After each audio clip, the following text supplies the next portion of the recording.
Good morning students. चलिए, कल की क्लास में हमने जो है वो शिवाजी के बारे में पढ़ा था और मराठा साम्राज्य के संस्थापक के रूप में शिवाजी के जीवन परिचय के बारे में हम परिचित हुए थे। ठीक है कि शिवाजी कौन थे, शिवाजी जो हैं उनके माता पिता कौन थे, उनके गुरु कौन थे, किस प्रकार से शिवाजी की शिक्षा दीक्षा हुई और किस प्रकार से शिक्षा दीक्षा के बाद जो है वो शिवाजी ने अपने आप को एक साम्राज्य या संस्थापक के रूप में क्या किया, स्थापित किया। तो कल शिवाजी का जीवन परिचय जो है वो हमने क्लास में डिस्कस कर लिया था। आज जो है वो हम शिवाजी के विजय अभियानों के बारे में क्या करेंगे, डिस्कस करेंगे। ठीक है, तो आप लोगों ने पढ़ा था कि शिवाजी का जन्म जो है कब हुआ था। तो शिवाजी का जन्म कब हुआ? 1627 ईस्वी को हुआ। ठीक है, 1627 को आपके शिवाजी का क्या हुआ, जन्म। और जन्म होने के बाद आप देखेंगे कि उनका लालन पालन पोषण किया गया।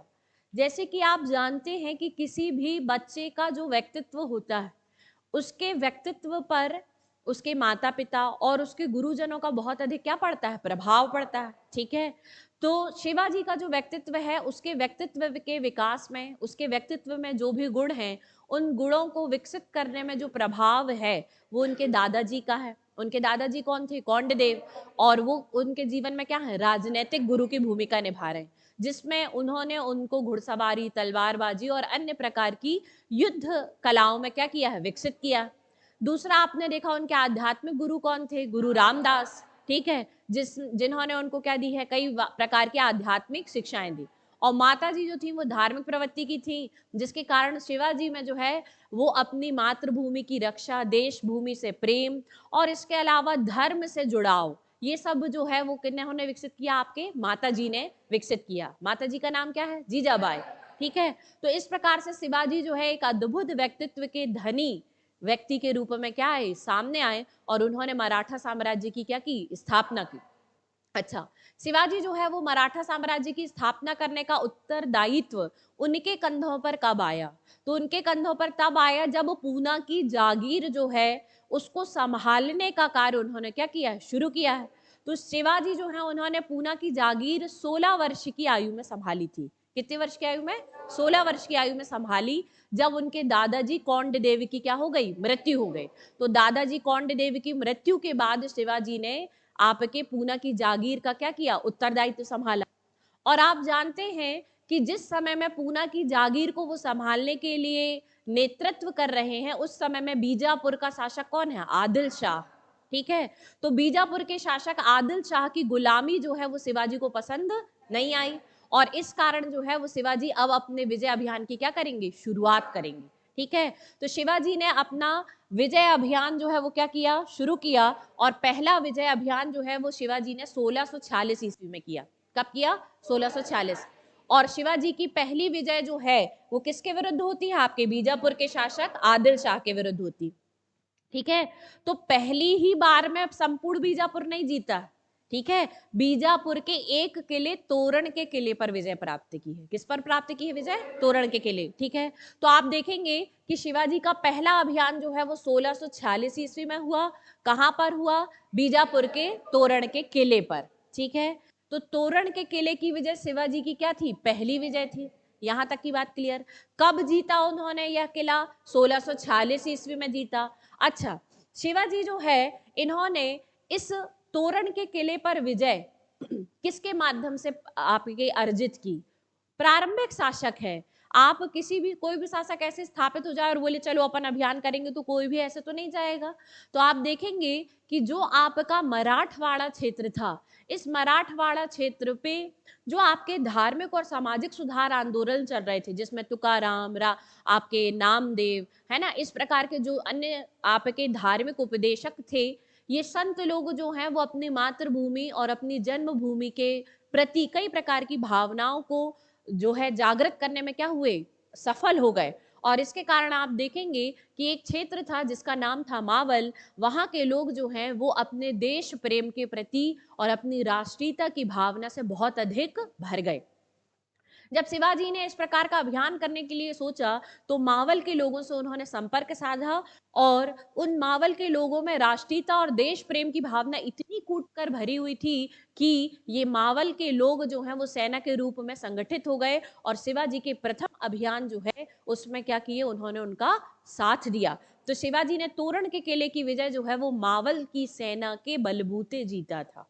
किसके बलबूते जीता था? मावल की सेना के। तो आप देखेंगे कि शिवाजी ने पहला अभियान जो है वो किसके माध्यम से जीता है? मावल सेना का गठन किया था और इसी सेना के माध्यम से उन्होंने 1646 में तोरण के किले पर क्या किया? आक्रमण किया। शिवाजी एक अच्छे कूटनीतिज्ञ भी थे, तो उन्होंने तोरण के किले पर आक्रमण तब किया जब वहां के शासक जो हैं, कौन आपके? आदिल शाह, उनकी क्या थी? तबीयत खराब थी और वहां आदिल शाह की तबीयत खराब होने के कारण तोरण के किले वाले जो क्षेत्र में अस्थिरता थी, जो बीजापुर की गद्दी थी वहां राजनीतिक अस्थिरता थी और उत्तराधिकार का क्या चल रहा था? संघर्ष चल रहा था। इसी का उन्होंने लाभ उठाया, मावल सेना के साथ गए और तोरण के किले पर अपना पहला विजय अभियान किया और उसमें उन्हें क्या मिली? जीत मिली। जीत के साथ साथ इसी अभियान में शिवाजी को बहुत बड़ी मात्रा में क्या मिला? खजाना मिला। ठीक है। अब क्या हुआ कि अगर किसी विजय अभियान को आगे बढ़ाना है तो उसके लिए राजस्व या पैसे की भी जरूरत होती है, तो वित्त की व्यवस्था भी किस अभियान से हो गई? आपके तोरण के किले के विजय अभियान से हो गई। अब शिवाजी जो है वो आगे अपने विजय अभियान को क्या करेंगे? बढ़ाएंगे और इसी खजाने का उपयोग करके शिवाजी जो है वो बहुत सारे क्षेत्रों को क्या कर लेते हैं? जीत लेते हैं। जिसमें आप देखेंगे कि शिवाजी ने कौन कौन से क्षेत्र जीते? पुरंदर, कोडाना, सूपा, बारामाती, इंद्रपुर, चाकन। ठीक है। तो ये आपके तिकोना, लोहगढ़, ये सभी किलों पर क्या कर ली उन्होंने? विजय प्राप्त कर ली, जो कि आपके पूना के आसपास स्थित किले थे। तो इतने सारे किलों पर उन्होंने 1646 1647 ईस्वी में क्या कर ली? विजय प्राप्त कर ली।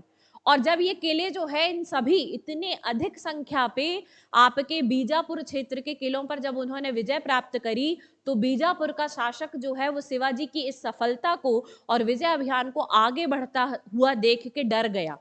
वो सशंकित होने लगा कि कहीं मेरी बीजापुर की गद्दी जो है वो शिवाजी क्या ना कर ले? छीन ले। तो आपको पता है कि शिवाजी के जो पिताजी हैं शाहजी भोसले, वे बीजापुर के शासक के अधीन क्या थे? सेनापति थे। तो अब उन्होंने क्या किया कि शाहजी भोसले को बंदी बना लिया और शिवाजी को यह धमकी दी कि यदि तुमने अपने विजय अभियान को नहीं रोका तो हम शाहजी भोसले की क्या कर देंगे? हत्या कर देंगे। ठीक है। तो जब शिवाजी को यह धमकी दी गई तो शिवाजी अपने पिताजी के को छुड़वाने के लिए या पिताजी की रक्षा करने के लिए, उनकी जीवन रक्षा हेतु जो है वो अपने विजय अभियान को थोड़े समय के लिए क्या कर देते हैं? रोक देते हैं। और जब उनके पिताजी को क्या किया जाता है? रिहा किया जाता है। तो रिहा करवाने के बाद शिवाजी फिर से अपने विजय अभियान की तरफ क्या होंगे? अग्रसरित होंगे। ठीक है। तो हम यहाँ पर देखेंगे कि शिवाजी जो है उनकी लगातार क्या होती जा रही थी? विजय बढ़ती जा रही थी। तो 1648 में, कब? 1648 में शाहजी भोसले को क्या बनाया गया? बंदी बनाया गया। और फिर उसके बाद उनके पिता को रिहा कब किया गया? 1649 ईस्वी में उनके पिताजी को क्या किया गया? रिहा किया गया। ठीक है। इसके बाद शिवाजी ने फिर से क्या किया? अपना पुनः विजय अभियान क्या कर दिया? शुरू कर दिया। अब शिवाजी ने अपना तीसरा अभियान, ठीक है, पहला तोरण के किले पर विजय, उसके बाद पूना के ये सारे किलों पर विजय, उसके बाद तीसरे अभियान में आप देखेंगे तो मुख्य अभियान जो है वो है आपके पुरंदर के किले की विजय। किसकी विजय? पुरंदर के किले की। तो शिवाजी जो है उन्होंने पुरंदर के किले का जो किला रक्षक था, कौन था आपका? नीलोजी नीलकंठ। ठीक है। इससे क्या किया? पुरंदर के किले को छीन लिया और यहां पर क्या की? विजय प्राप्त करी। ठीक है। तो तीसरी विजय क्या है आपके? पुरंदर के किले की विजय। किसकी? शिवाजी की। ठीक है। इसके बाद आप देखेंगे कि शिवाजी का सबसे महत्वपूर्ण अभियान जो है वो है जावली का अभियान। किसका अभियान है? जावली का। ठीक है। ये जावली का अभियान जो है यह शिवाजी की प्रथम और सबसे महत्वपूर्ण और वास्तविक विजय कहलाती है। इस जावली की विजय को ही करने के पश्चात शिवाजी का रुतबा जो है वो बढ़ा, शिवाजी की ख्याति जो है वो बढ़ी और इस प्रकार से वे संपूर्ण मराठा क्षेत्र में जो है वो अत्यधिक प्रसिद्ध शासक के रूप में क्या आए? सामने आए। कौन? आपके शिवाजी। किस अभियान के बाद उनकी ख्याति ज्यादा फैली? तो आंसर है जावली के अभियान के बाद। ठीक है। तो जावली का अभियान शिवाजी ने कब किया था? जावली का अभियान शिवाजी ने 1656 ईस्वी में किया था। ठीक है। ये जो जावली है ये बीजापुर के किले पर क्या थी? विजय थी। ठीक है। जावली जो है इसका किला कहाँ पर था, बीजापुर में था। इस पर उन्होंने क्या करी, विजय प्राप्त करी। यही जो है उनकी क्या मानी जाती है, वास्तविक विजय मानी जाती है। क्यों मानी जाती है, क्योंकि यहाँ पर जो आपका किलेदार है, इस चंद्रराव मौर्य को बीजापुर के सबसे महत्वपूर्ण सेनापतियों में से एक माना जाता था। और आप देखेंगे कि जावली के किले में जो चंद्रराव मौर्य, जो बीजापुर के शासक का सबसे महत्वपूर्ण सेनापति है, उस महत्वपूर्ण सेनापति चंद्रराव मौर्य की उन्होंने क्या कर दी, हत्या कर दी। और हत्या करके आपके जावली के किले पर अपना अधिकार और अधिपत्य स्थापित किया। इसीलिए शिवाजी की सबसे वास्तविक और महत्वपूर्ण विजय क्या कहलाती है, आपके जावली के किले की विजय। कब की थी, 1656 ईस्वी में करी थी। यहां तक की बात क्लियर है, ठीक है। एक और बात की, बीजापुर के शासक का एक सबसे महत्वपूर्ण किला जो था वो जावली का किला था, जिस पर विजय प्राप्त करना शिवाजी की ख्याति का कारण बना, ठीक है। इसके बाद आप देखेंगे कि शिवाजी जो हैं उन्होंने नेक्स्ट अभियान जो है वो रायगढ़ के किले का किया। किसका किया, रायगढ़। तो रायगढ़ के किले का अभियान जो है वो शिवाजी ने अप्रैल 1656 ईस्वी में किया। कब किया, अप्रैल 1656। तो अप्रैल 1656 ईस्वी में शिवाजी ने जो है वो रायगढ़ के किले पर विजय प्राप्त की। और यह रायगढ़ का किला जो है वो एक बहुत ऊंचाई पर स्थित पहाड़ी दुर्ग था, और चूंकि यह अत्यधिक सुरक्षित होता था, सीमा सुरक्षा इसमें ज्यादा थी, इसी कारण शिवाजी ने रायगढ़ के दुर्ग को अपनी राजधानी बनाना उपयुक्त समझा। और आप देखेंगे कि शिवाजी अपनी राजधानी क्या बनाएंगे, रायगढ़ के दुर्ग को बना लेंगे, ठीक है। तो रायगढ़ के दुर्ग पर विजय कब प्राप्त करी थी, अप्रैल 1656 में, और उसे क्या बना ली, अपनी राजधानी भी बना ली, ठीक है। यहां तक की बात क्लियर। पहली विजय क्या थी, तोरण के किले की विजय। दूसरी, बहुत सारे क्षेत्र जीते थे। फिर तीसरी विजय क्या थी, पुरंदर की विजय। फिर इसके बाद जावली का अभियान, और जावली का अभियान सबसे महत्वपूर्ण है। क्यों, क्योंकि वहां पर चंद्रराव मौर्य की क्या करी, उन्होंने हत्या की। और जावली एक महत्वपूर्ण किला था, किसका, बीजापुर के शासक का, जिसको उन्होंने क्या कर लिया, विजित कर लिया। उसके बाद कहाँ गए, रायगढ़ के दुर्ग। रायगढ़ का दुर्ग कब जीता, 1656 में, और उसे अपनी क्या बनाई, राजधानी बनाई, ठीक है। क्या इसके बाद शिवाजी रुके, तो आंसर है नहीं। इसके बाद जो है वो शिवाजी जो हैं उन्होंने सावंतवादी के सावंत को हराया, ठीक है। मुधोल क्षेत्र के घोरपड़े जो शासक थे उनको पराजित किया। और इसके अलावा आप देखेंगे निवालकरों को क्या किया, उन्होंने पराजित किया, ठीक है। और पराजित करने के पश्चात इन सभी को अपनी मातृभूमि की रक्षा, देश प्रेम और राष्ट्रीयता की भावना को क्या किया, उन्होंने विकसित किया। और विकसित करके उन्होंने इन सभी को अपने पक्ष में ले लिया, ठीक है। किनको पक्ष में ले लिया, सावंत को, घोरपड़े को और निवालकर को। इन सबको शिवाजी ने क्या किया है, अपने पक्ष में ले लिया, ठीक है। तो इससे शिवाजी के जो हैं वो आपके पक्षदार या समर्थकों की संख्या में भी क्या हो गई, वृद्धि हो गई, ठीक है। इसके बाद आप देखेंगे कि शिवाजी जो हैं, केंद्र में कौन सी सत्ता है, मुगलों की। केंद्र में किसकी सत्ता है, मुगलों की। और मुगलों का शासन करता व्यक्ति जो है वो कौन है, औरंगजेब, ठीक है। तो औरंगजेब जो है वो मराठवाड़ा क्षेत्र पे, जब शिवाजी जो है वो लगातार अपने विजय अभियान करते हुए क्या होते जा रहे हैं, जीत पर जीत दर्ज करते जा रहे हैं, तो अब जो है वो मुगलों को भी चिंता होगी कि मराठा या मराठवाड़ा क्षेत्र जो है वो उनके हाथ से क्या हो जाएगा, निकल जाएगा। तो पहली बार शिवाजी का संघर्ष जो है वो मुगलों से 1657 ईस्वी में होता है। कब होता है, 1657। ये बात आपको ध्यान रखनी है कि 1657 में शिवाजी ने पहली बार किसके साथ संघर्ष किया है, मुगलों के साथ संघर्ष किया है, ठीक है। और आप देखेंगे कि इस संघर्ष में शिवाजी ने जो है वो कहां पर आक्रमण किया है, जुन्नारगढ़ के किले पर आक्रमण किया। शिवाजी ने जुन्नारगढ़ के किले पर आक्रमण किया, और इस किले पर आक्रमण करके शिवाजी ने कितने लाख हूण जीत लिए, 3 लाख हूण जीत लिए, ठीक है। और इस प्रकार से यहां पर आप देखेंगे कि शिवाजी ने मुगलों के साथ संघर्ष करना यहाँ उपयुक्त क्यों समझा, क्योंकि उन्होंने इस बार फिर से अपनी कूटनीति का प्रयोग किया। और इस कूटनीति के अंतर्गत आप देखेंगे कि मुगल जो सत्ता है वहां पर क्या चल रहा है, उत्तराधिकार का संघर्ष चल रहा है। इस कारण जो है वे अपने दूरस्थ क्षेत्रों पर नियंत्रण की नीति को क्या कर चुके हैं, शिथिल कर चुके हैं। और इस कारण से शिवाजी ने इसी उत्तराधिकार के संघर्ष का फायदा उठाया और जुन्नारगढ़ के किले को लूटा। क्या किया, जुन्नारगढ़ के किले को लूटा और यहां पर विजय प्राप्त की, और 3 लाख हूण भी क्या कर लिए, प्राप्त कर लिए। किसने, आपके शिवाजी ने, ठीक है।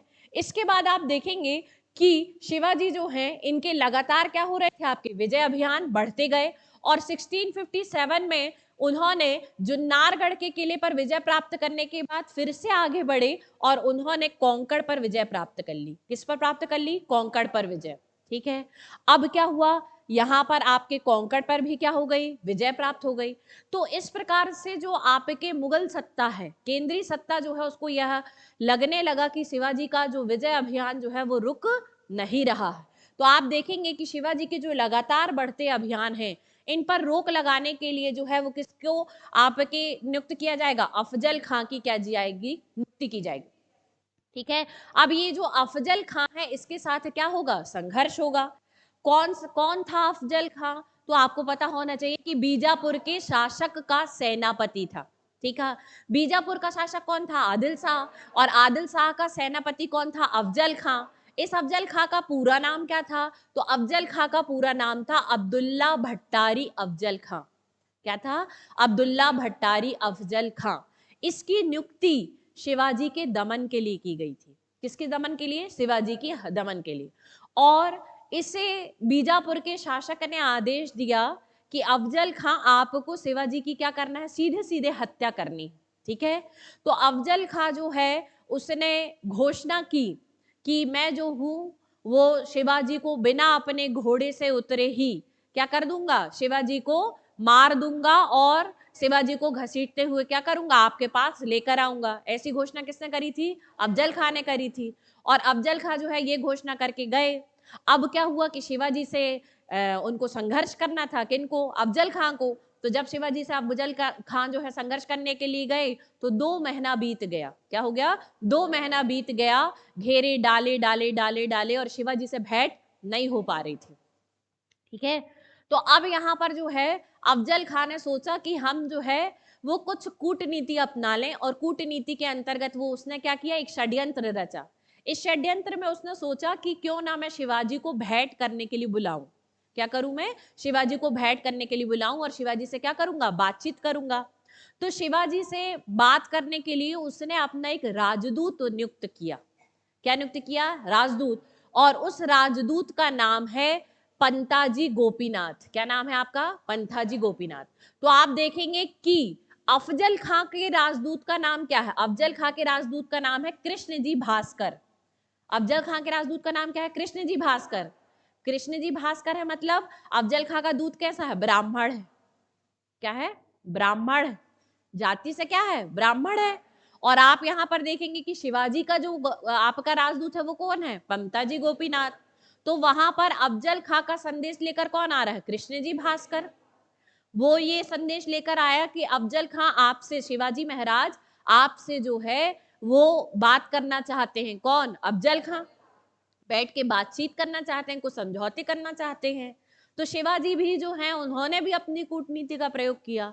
उन्होंने भी अपने राजदूत, क्या नाम है उनका? पंताजी गोपीनाथ, इसके द्वारा संदेश भेज दिया। किसको? अफजल खां को, कि हाँ ठीक है, आप कहिए तो हमारी बैठक हो जाएगी, हम बातचीत कर लेंगे। ठीक है, लेकिन जो अफजल खां का राजदूत है इसका नाम क्या है आपका? कृष्णजी भास्कर। इस कृष्णजी भास्कर ने शिवाजी को अफजल खां के जो मंसूबे थे वो बता दिए और कहा कि शिवाजी महाराज, ये जो अफजल खां है ये कोई आपसे भेंट वेंट नहीं करना चाहता है।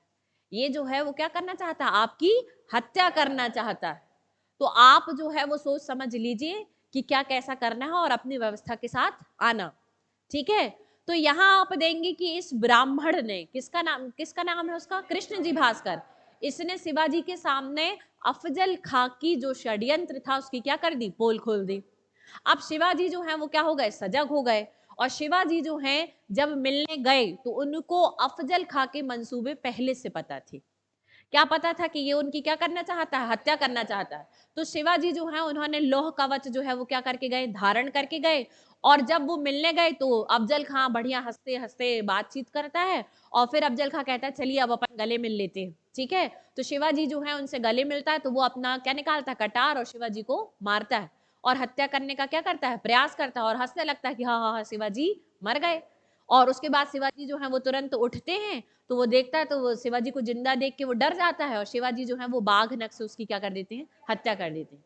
तो इस प्रकार से उस अफजल खां की हत्या करी जिसकी नियुक्ति शिवाजी की हत्या के लिए किसने करी थी? बीजापुर के शासक ने करी थी। और ये शिवाजी की एक और सबसे महत्वपूर्ण विजय थी। किस पर विजय थी? आपके अफजल खां पर विजय थी। ठीक है, यहां तक की बात क्लियर। तो अफजल खां जैसा एक महत्वपूर्ण सेनापति जो है वो बीजापुर के शासक ने खो दिया। किसके कारण खोया? तो याद रखना, उसके सेनापति कृष्ण जी भास्कर के द्वारा। ठीक है, तो हम यहाँ पर देखेंगे कि शिवाजी जो हैं इसको किसने अवगत करा दिया? कृष्ण जी भास्कर ने अफजल की योजना से किसको अवगत करा दिया? शिवाजी को अवगत करा दिया। ठीक है, और इस प्रकार से 2 नवंबर 1659, कब? 2 नवंबर 1659 को अफजल खां की शिवाजी ने क्या कर दी? हत्या कर दी। और इनकी जो मीटिंग तय हुई थी वो कहां पर हुई थी? प्रतापगढ़ के किले में तय हुई थी। तो प्रतापगढ़ के किले पर विजय प्राप्त करी किसने? शिवाजी ने। कब करी? 1659 में। कब की? 1659 में। तो इस प्रकार से शिवाजी को क्या मिली? एक और विजय प्राप्त हुई। यहां तक की बातें क्लियर है? ठीक। अब यहां पर देखा गया कि केंद्रीय सत्ता पर बैठा, केंद्रीय सत्ता पर बैठा है कौन? आपका औरंगजेब। कौन बैठा है? आपका औरंगजेब। तो यहाँ पर जो औरंगजेब बैठा है उसने ये देखा कि ये मराठा वाले क्षेत्र पर बीजापुर का शासक का तो सेनाधिपति मार डाला है इसने, है ना। और इतने सारे विजय अभियान करके कई किलों पर शिवाजी ने क्या कर ली? विजय प्राप्त कर ली है, रुक ही नहीं रहा। ठीक है, तो अब जो औरंगजेब है उसको लगा कि जो बीजापुर का शासक है वह शिवाजी को किसी भी तरीके से रोक नहीं पा रहा है। तो मराठवाड़ा क्षेत्र में शिवाजी के इन विजय अभियानों को रोकने के लिए औरंगजेब ने एक विशेष राजदूत या एक विशेष आपके सेनापति की नियुक्ति करी जिसका नाम है शाइस्ता खां। क्या नाम है आपका? शाइस्ता खां।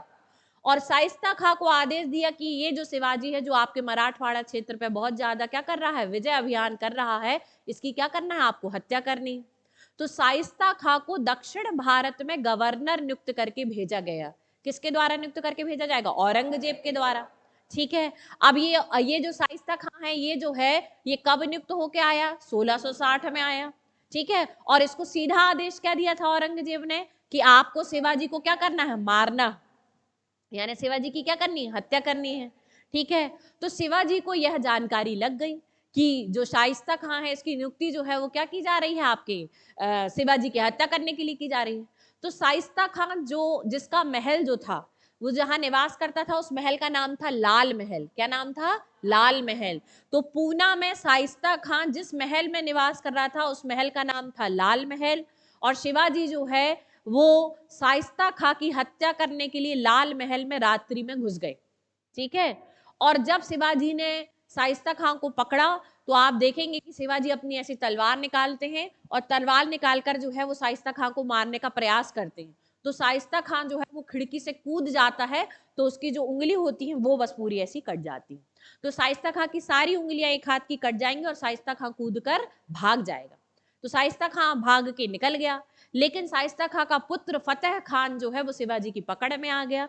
तो यहाँ लाल महल पर जहां पर शाइस्ता खां का निवास स्थान था पूना में, यहाँ शिवाजी ने फतेह खान जो शाइस्ता खान का था बेटा उसकी हत्या कर दी और लाल महल पर भी अपनी विजय प्राप्त की और इस पर भी अपना कब्जा कर लिया। ठीक है, तो औरंगजेब के द्वारा जो किसकी नियुक्ति करती गई थी? शाइस्ता खान की नियुक्ति कर दी गई थी, वो भी क्या रहा? असफल रहा। तो अब औरंगजेब क्या नाराज होगा कि नहीं होगा? होगा कि यार वो शिवाजी, औरंगजेब इसको क्या कहता था? शिवाजी को क्या कहता था? पहाड़ी चूहा, है ना। तो वो तो अपने आप से बहुत तुच्छ मानता था। किसको? शिवाजी को। और शिवाजी की विजय अभियान रुक ही नहीं रहे थे। उन्होंने तुमने तो एक विशेष दूत नियुक्त करके भेजा, किसको? शाइस्ता खां को। और शाइस्ता खां भी क्या हो गया? भाग गया। किसके डर से? शिवाजी के। और फतेह खान की भी हत्या हो गई, लाल महल पर भी अधिकार हो गया शिवाजी का। तो अब औरंगजेब को यह चिंता सताने लगी कि शिवाजी को कैसे रोका जाए। ठीक है, तो अब शिवाजी जो है वो शाइस्ता खां से दक्षिण भारत की सूबेदारी या दक्षिण भारत में सेनापतित्व का जो अधिकार उन्होंने शाइस्ता खां को दिया था वो उससे छीन लिया और शाइस्ता खां को बंगाल का गवर्नर नियुक्त कर दिया। कहां का गवर्नर नियुक्त कर दिया? बंगाल का गवर्नर नियुक्त कर दिया। किसको? शाइस्ता खां को। ठीक है। अब यहाँ पर आप देखेंगे कि इसके स्थान पर जो है वो नए व्यक्ति की नियुक्ति की जाएगी, ठीक है। और दक्षिण की विजय के लिए, इस मराठवाड़ा क्षेत्र की विजय के लिए अब औरंगजेब ने अपने पुत्र मुअज्जम की क्या करी, नियुक्ति की। किसकी नियुक्ति करी, मुअज्जम की। और शाइस्ता खां के स्थान पर अब कौन आएगा, मुअज्जम आएगा। किसके अभियान को रोकने के लिए, शिवाजी के अभियान को रोकने के लिए, ठीक है। यहां तक की बातें क्लियर हो गई। तो शिवाजी ने शाइस्ता खां की हत्या करने का प्रयास कब किया था, 1663 में। लेकिन शाइस्ता खां क्या हो गया, बच निकल गया। और शिवाजी ने लाल महल पर विजय कब प्राप्त कर ली, 1663 में। और उसके पुत्र फतेह खान की क्या कर दी, हत्या कर दी। किसने कर दी, आपके, ठीक है। तो अब आप यहां पर देखेंगे कि इसके बाद शिवाजी जो है वो रुके नहीं, और शिवाजी ने जो है अपने लगातार विजय अभियान को आगे बढ़ाया। और उन्होंने सूरत पर जो है वो पहली बार आक्रमण किया। कहां पर आक्रमण किया, सूरत। और यह सूरत की प्रथम लूट कहलाती है। क्या कहलाती है, सूरत की प्रथम लूट, ठीक है। तो सूरत पर शिवाजी ने आक्रमण किया है 10 फरवरी 1664 को। कब किया है, 10 फरवरी 1664 को। और शिवाजी ने जो है वो सूरत शहर को बहुत अधिक लूटा। किसको लूटा, सूरत शहर को बहुत अधिक लूटा। यही जो है वो आपके सूरत की लूट कहलाती है। और जब सूरत में उन्होंने लूट प्रारंभ करी तो वहां पर जो आपका फौजदार था इनायत खां, वो शिवाजी से डरकर क्या हो जाता है, भाग जाता है, ठीक है। और इसके बाद आप देखते हैं कि यहाँ पर आपके ब्रिटिश ईस्ट इंडिया कंपनी और अन्य यूरोपियन कंपनी का भी यहाँ पर क्या हो चुका था, आगमन हो चुका था 1600 ईस्वी में। तो आप देखते हैं कि यहीं पर सूरत वाले क्षेत्र में एंथोनी स्मिथ नामक अंग्रेज जो था उसको भी शिवाजी ने क्या कर लिया था, बंदी बना लिया था, ठीक है। तो अंग्रेज भी शिवाजी से उस समय क्या हुए थे, डरे हुए थे। ये बात भी ध्यान रखिएगा। किस लूट के अंतर्गत, सूरत की प्रथम लूट के अंतर्गत। और आपको पता है ना कि जहांगीर के दरबार में जब आए थे तो इन लोगों ने सूरत वाले क्षेत्र पर ही अपने अंग्रेजी कारखानों की क्या करना चाहिए थी, स्थापना करना चाहिए थी। व्यापारिक कारखानों की, फैक्ट्रीज की स्थापना करने का क्या कर लिया था, फरमान पास करवा लिया था। और आदेश पत्र इनको मिल गया था। तो ये सूरत वाले क्षेत्र पर ही अपने कारखाने क्या किए थे, स्थापित किए थे। तो अंग्रेज जो था, क्या नाम था उसका, उसका नाम था आपका एंथोनी स्मिथ। उसको भी उन्होंने क्या कर लिया, बंदी बना लिया। और इस प्रकार से मराठा शासक शिवाजी से अंग्रेज भी क्या कर गए, डर गए। ये जो है वो तो मुगल सत्ता यानी केंद्रीय सत्ता के भी क्या कर रहा है, उसके विरुद्ध है। उसके फौजदार को भी भगा दिया, हमको भी क्या कर लिया, बंदी बना लिया। तो इस कारण से सूरत की प्रथम लूट जो है वो अत्यधिक क्या है, महत्वपूर्ण है, ठीक है। अब यहाँ पर देखा गया कि जो औरंगजेब है, अब इसने पुनः जो है वो किसी की सहायता प्राप्त करना चाहिए। और सहायता प्राप्त करेगा तो आपके राजस्थान, यहाँ पर राजस्थान, राजस्थान में आपके जो एक क्षेत्र है जिसका नाम क्या है, आमेर। तो आमेर के शासक मिर्जा राजा जयसिंह, कौन है आपके, मिर्जा राजा जयसिंह। तो आपको पता है कि अकबर के समय में राजपूताना नीति थी। और राजपूताना नीति के अंतर्गत जो है वो आपके राजस्थान के विभिन्न क्षेत्रों के साथ क्या किए गए थे, वैवाहिक संबंध स्थापित किए गए थे, मैत्री संबंध स्थापित किए गए थे। और राजपूत लोग जो है वो मुगल दरबार में क्या देते थे, अपनी सेवाएं देते थे। तो यहाँ पर आप देखेंगे कि आमेर का शासक जो है मिर्जा राजा जयसिंह, इसको शिवाजी को कुचलने का क्या दिया, आदेश दिया, ठीक है। क्यों, क्योंकि शिवाजी किससे किससे कंट्रोल नहीं हुए। सबसे पहले औरंगजेब ने किसको भेजा था, शाइस्ता खां को भेजा था। क्या शाइस्ता खां से कंट्रोल हुए, नहीं। फतेह खान की तो उसने क्या कर दी, हत्या कर दी। इसके बाद किसको भेजा, मुअज्जम को भेजा। क्या मुअज्जम नियंत्रण कर पाया, नहीं। उसके बावजूद भी तो शिवाजी ने सूरत की क्या कर दी, शानदार लूट करी, ठीक है। तो शिवाजी यहाँ पर रुके क्या, नहीं रुके। तो मुअज्जम भी उन्हें के विजय अभियान को रोक नहीं पाया। तो औरंगजेब को लगा कि अब किसी अच्छे शक्तिशाली शासक को क्या करना चाहिए, हमें शिवाजी को नियंत्रित करने के लिए भेजना चाहिए। तो शिवाजी को नियंत्रित करने के लिए उन्होंने किसको भेजा, उन्होंने भेजा आमेर के शासक मिर्जा राजा जयसिंह को, ठीक है। और उन्होंने बोला कि शिवाजी को पूर्णतः आप क्या कर दीजिए, समाप्त कर दीजिए। तो अब मिर्जा राजा जयसिंह जो है, इसने शिवाजी को पूर्ण रूप से घेरने की नीति बनाई।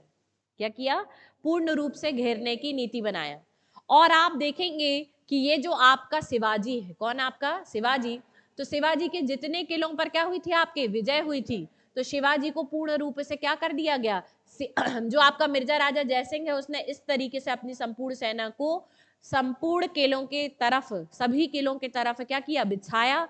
और इस तरीके से आप देखेंगे कि शिवाजी जो है वो बीच में फंस गए। कहाँ फंस गए? बीच में फंस गए। तो जैसे आप बोलते हैं कि एक व्रत होता है ना, उस व्रत की जो परिधि है, उस संपूर्ण परिधि पर जो है वो आपके मिर्जा राजा जयसिंह ने अपनी सेनाओं का क्या कर दिया? जाल बिछा दिया। और शिवाजी कहां पर आ गए? केंद्र पर आ गए। तो केंद्र पर जब आप हो और चारों तरफ क्या है? विरोधी सेना हो, तो इस स्थिति पर आपको तो क्या करना पड़ेगा? समर्पण करना ही पड़ेगा। ठीक है, तो हम देखेंगे कि फाइनली जो आपके मिर्जा राजा जयसिंह हैं, इनसे शिवाजी क्या हो जाएंगे? परास्त हो जाएंगे। और मिर्जा राजा जयसिंह से परास्त होने के बाद शिवाजी को एक अपमानजनक संधि साइन करनी पड़ी, जिसका नाम है पुरंदर की संधि। क्या नाम है आपका? पुरंदर की संधि। यहां तक की बातें क्लियर है? पुरंदर की संधि सबसे महत्वपूर्ण संधि में से एक है। और क्यों महत्वपूर्ण है? क्योंकि इसी संधि के माध्यम से शिवाजी के विजय अभियानों पर क्या लगी? रोक लगी। यही संधि शिवाजी के जीवन काल की एक अपमानजनक संधि के रूप में भी मानी जाती है। ठीक है, इसीलिए पूछी जाती किसके किसके बीच में होगी आपके? तो आंसर आपके मिर्जा राजा जयसिंह और हाँ और शिवाजी के बीच में होगी। अब यहाँ पर हम ये तो जान लें कि किस प्रकार से मिर्जा राजा जयसिंह ने जो है वो शिवाजी को घेरा था, या किस प्रकार से क्या क्या चालें और कूटनीति जो है वो किसने अपनाई थी? आपके मिर्जा राजा जयसिंह ने अपनाई थी। तो यहाँ पर आप देखेंगे कि औरंगजेब ने आमेर के राजा मिर्जा जयसिंह और किसको नियुक्त किया? दिलेर खां को। दो लोगों को नियुक्त किया, जयसिंह और दिलेर खां को शिवाजी को कुचलने के लिए कहां पर भेजा? दक्षिण में भेजा। ठीक है, अब यहाँ पर आप देखेंगे कि जयसिंह ने बीजापुर को जीतने के लिए शिवाजी से पहले क्या करनी चाहिए? मैत्री संधि करनी चाहिए। ठीक है, लेकिन शिवाजी ने क्या कर दिया? इनकार कर दिया। तो इन्होंने क्या किया? संपूर्ण किलों को क्या कर लिया? घेर लिया, जिसमें आपके शिवाजी की राजधानी क्या है? रायगढ़ का किला। जब आपकी राजधानी भी क्या हो गई? किसके? आपके घिर गई। किसके नियंत्रण पे आ गई थी? आपके मिर्जा राजा जयसिंह के। ठीक है, तो इन्होंने राजधानी पर भी क्या कर दिया? आपके घेरा डाल दिया। इन्होंने शिवाजी का एक प्रमुख दुर्ग था जहां पर आपके शस्त्रागार और सेना रहती थी। शिवाजी के किस दुर्ग में अस्त्रागार, शस्त्रागार और सैन्य सेना रहती थी? उस दुर्ग का नाम है माची का दुर्ग। तो जब आपकी संपूर्ण सेना का जो रसद है, यह संपूर्ण जो आपके सैन्य सामग्री है, साजो सामान जहां पर रखा है, वह दुर्ग भी इन्होंने क्या कर लिया? कब्जा कर लिया। तो फिर आप किसके बलबूते पर क्या करेंगे? लड़ाई लड़ेंगे। ठीक है, तो परिणाम स्वरूप आप देखेंगे कि माची के दुर्ग को भी, अच्छा यहाँ पर कूटनीति किसकी काम कर रही है? मिर्जा राजा जयसिंह की, जो कहाँ के राजा हैं? आमेर के। तो रायगढ़ के किले यानी राजधानी को घेर लिया। माची दुर्ग जो आपका कैसा है? आपका शस्त्रागार। माची दुर्ग मराठों का क्या था? शस्त्रागार था। उसको भी क्या कर लिया? घेर लिया। और आप देखेंगे कि यहाँ पर जो आपके मुरारजी देश पांडे, कौन है आपके? हाँ, तो यहाँ पर जो मुरारजी देश पांडे थे, इन्होंने जो है वो मिर्जा राजा जयसिंह से युद्ध करने का क्या किया? प्रयास भी किया। ठीक है, कई सैनिकों के साथ मिर्जा राजा जयसिंह के सहयोगी जो है दिलेर खां से भी क्या करा? उन्होंने युद्ध किया। लेकिन आप देखेंगे कि फाइनली जयसिंह की सेना यहाँ पर क्या हो जाती है? जीत जाती। तो अब जो है वो शिवाजी बाध्य हो गए क्या करने के लिए? एक मैत्री संधि करने के लिए। किसके साथ मैत्री संधि हुई? मिर्जा राजा जयसिंह के संग।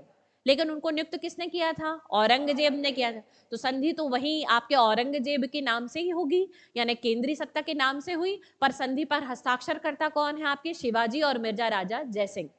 अब औरंगजेब के दिए गए आदेश के अनुसार संधि की शर्तों को स्वीकार करवाया जाएगा। किससे? शिवाजी से।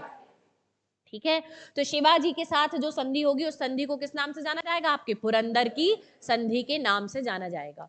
अब यहां पर आप देखेंगे कि ये जो पुरंदर की संधि है ये कब हुई, तो इसकी डेट भी महत्वपूर्ण है।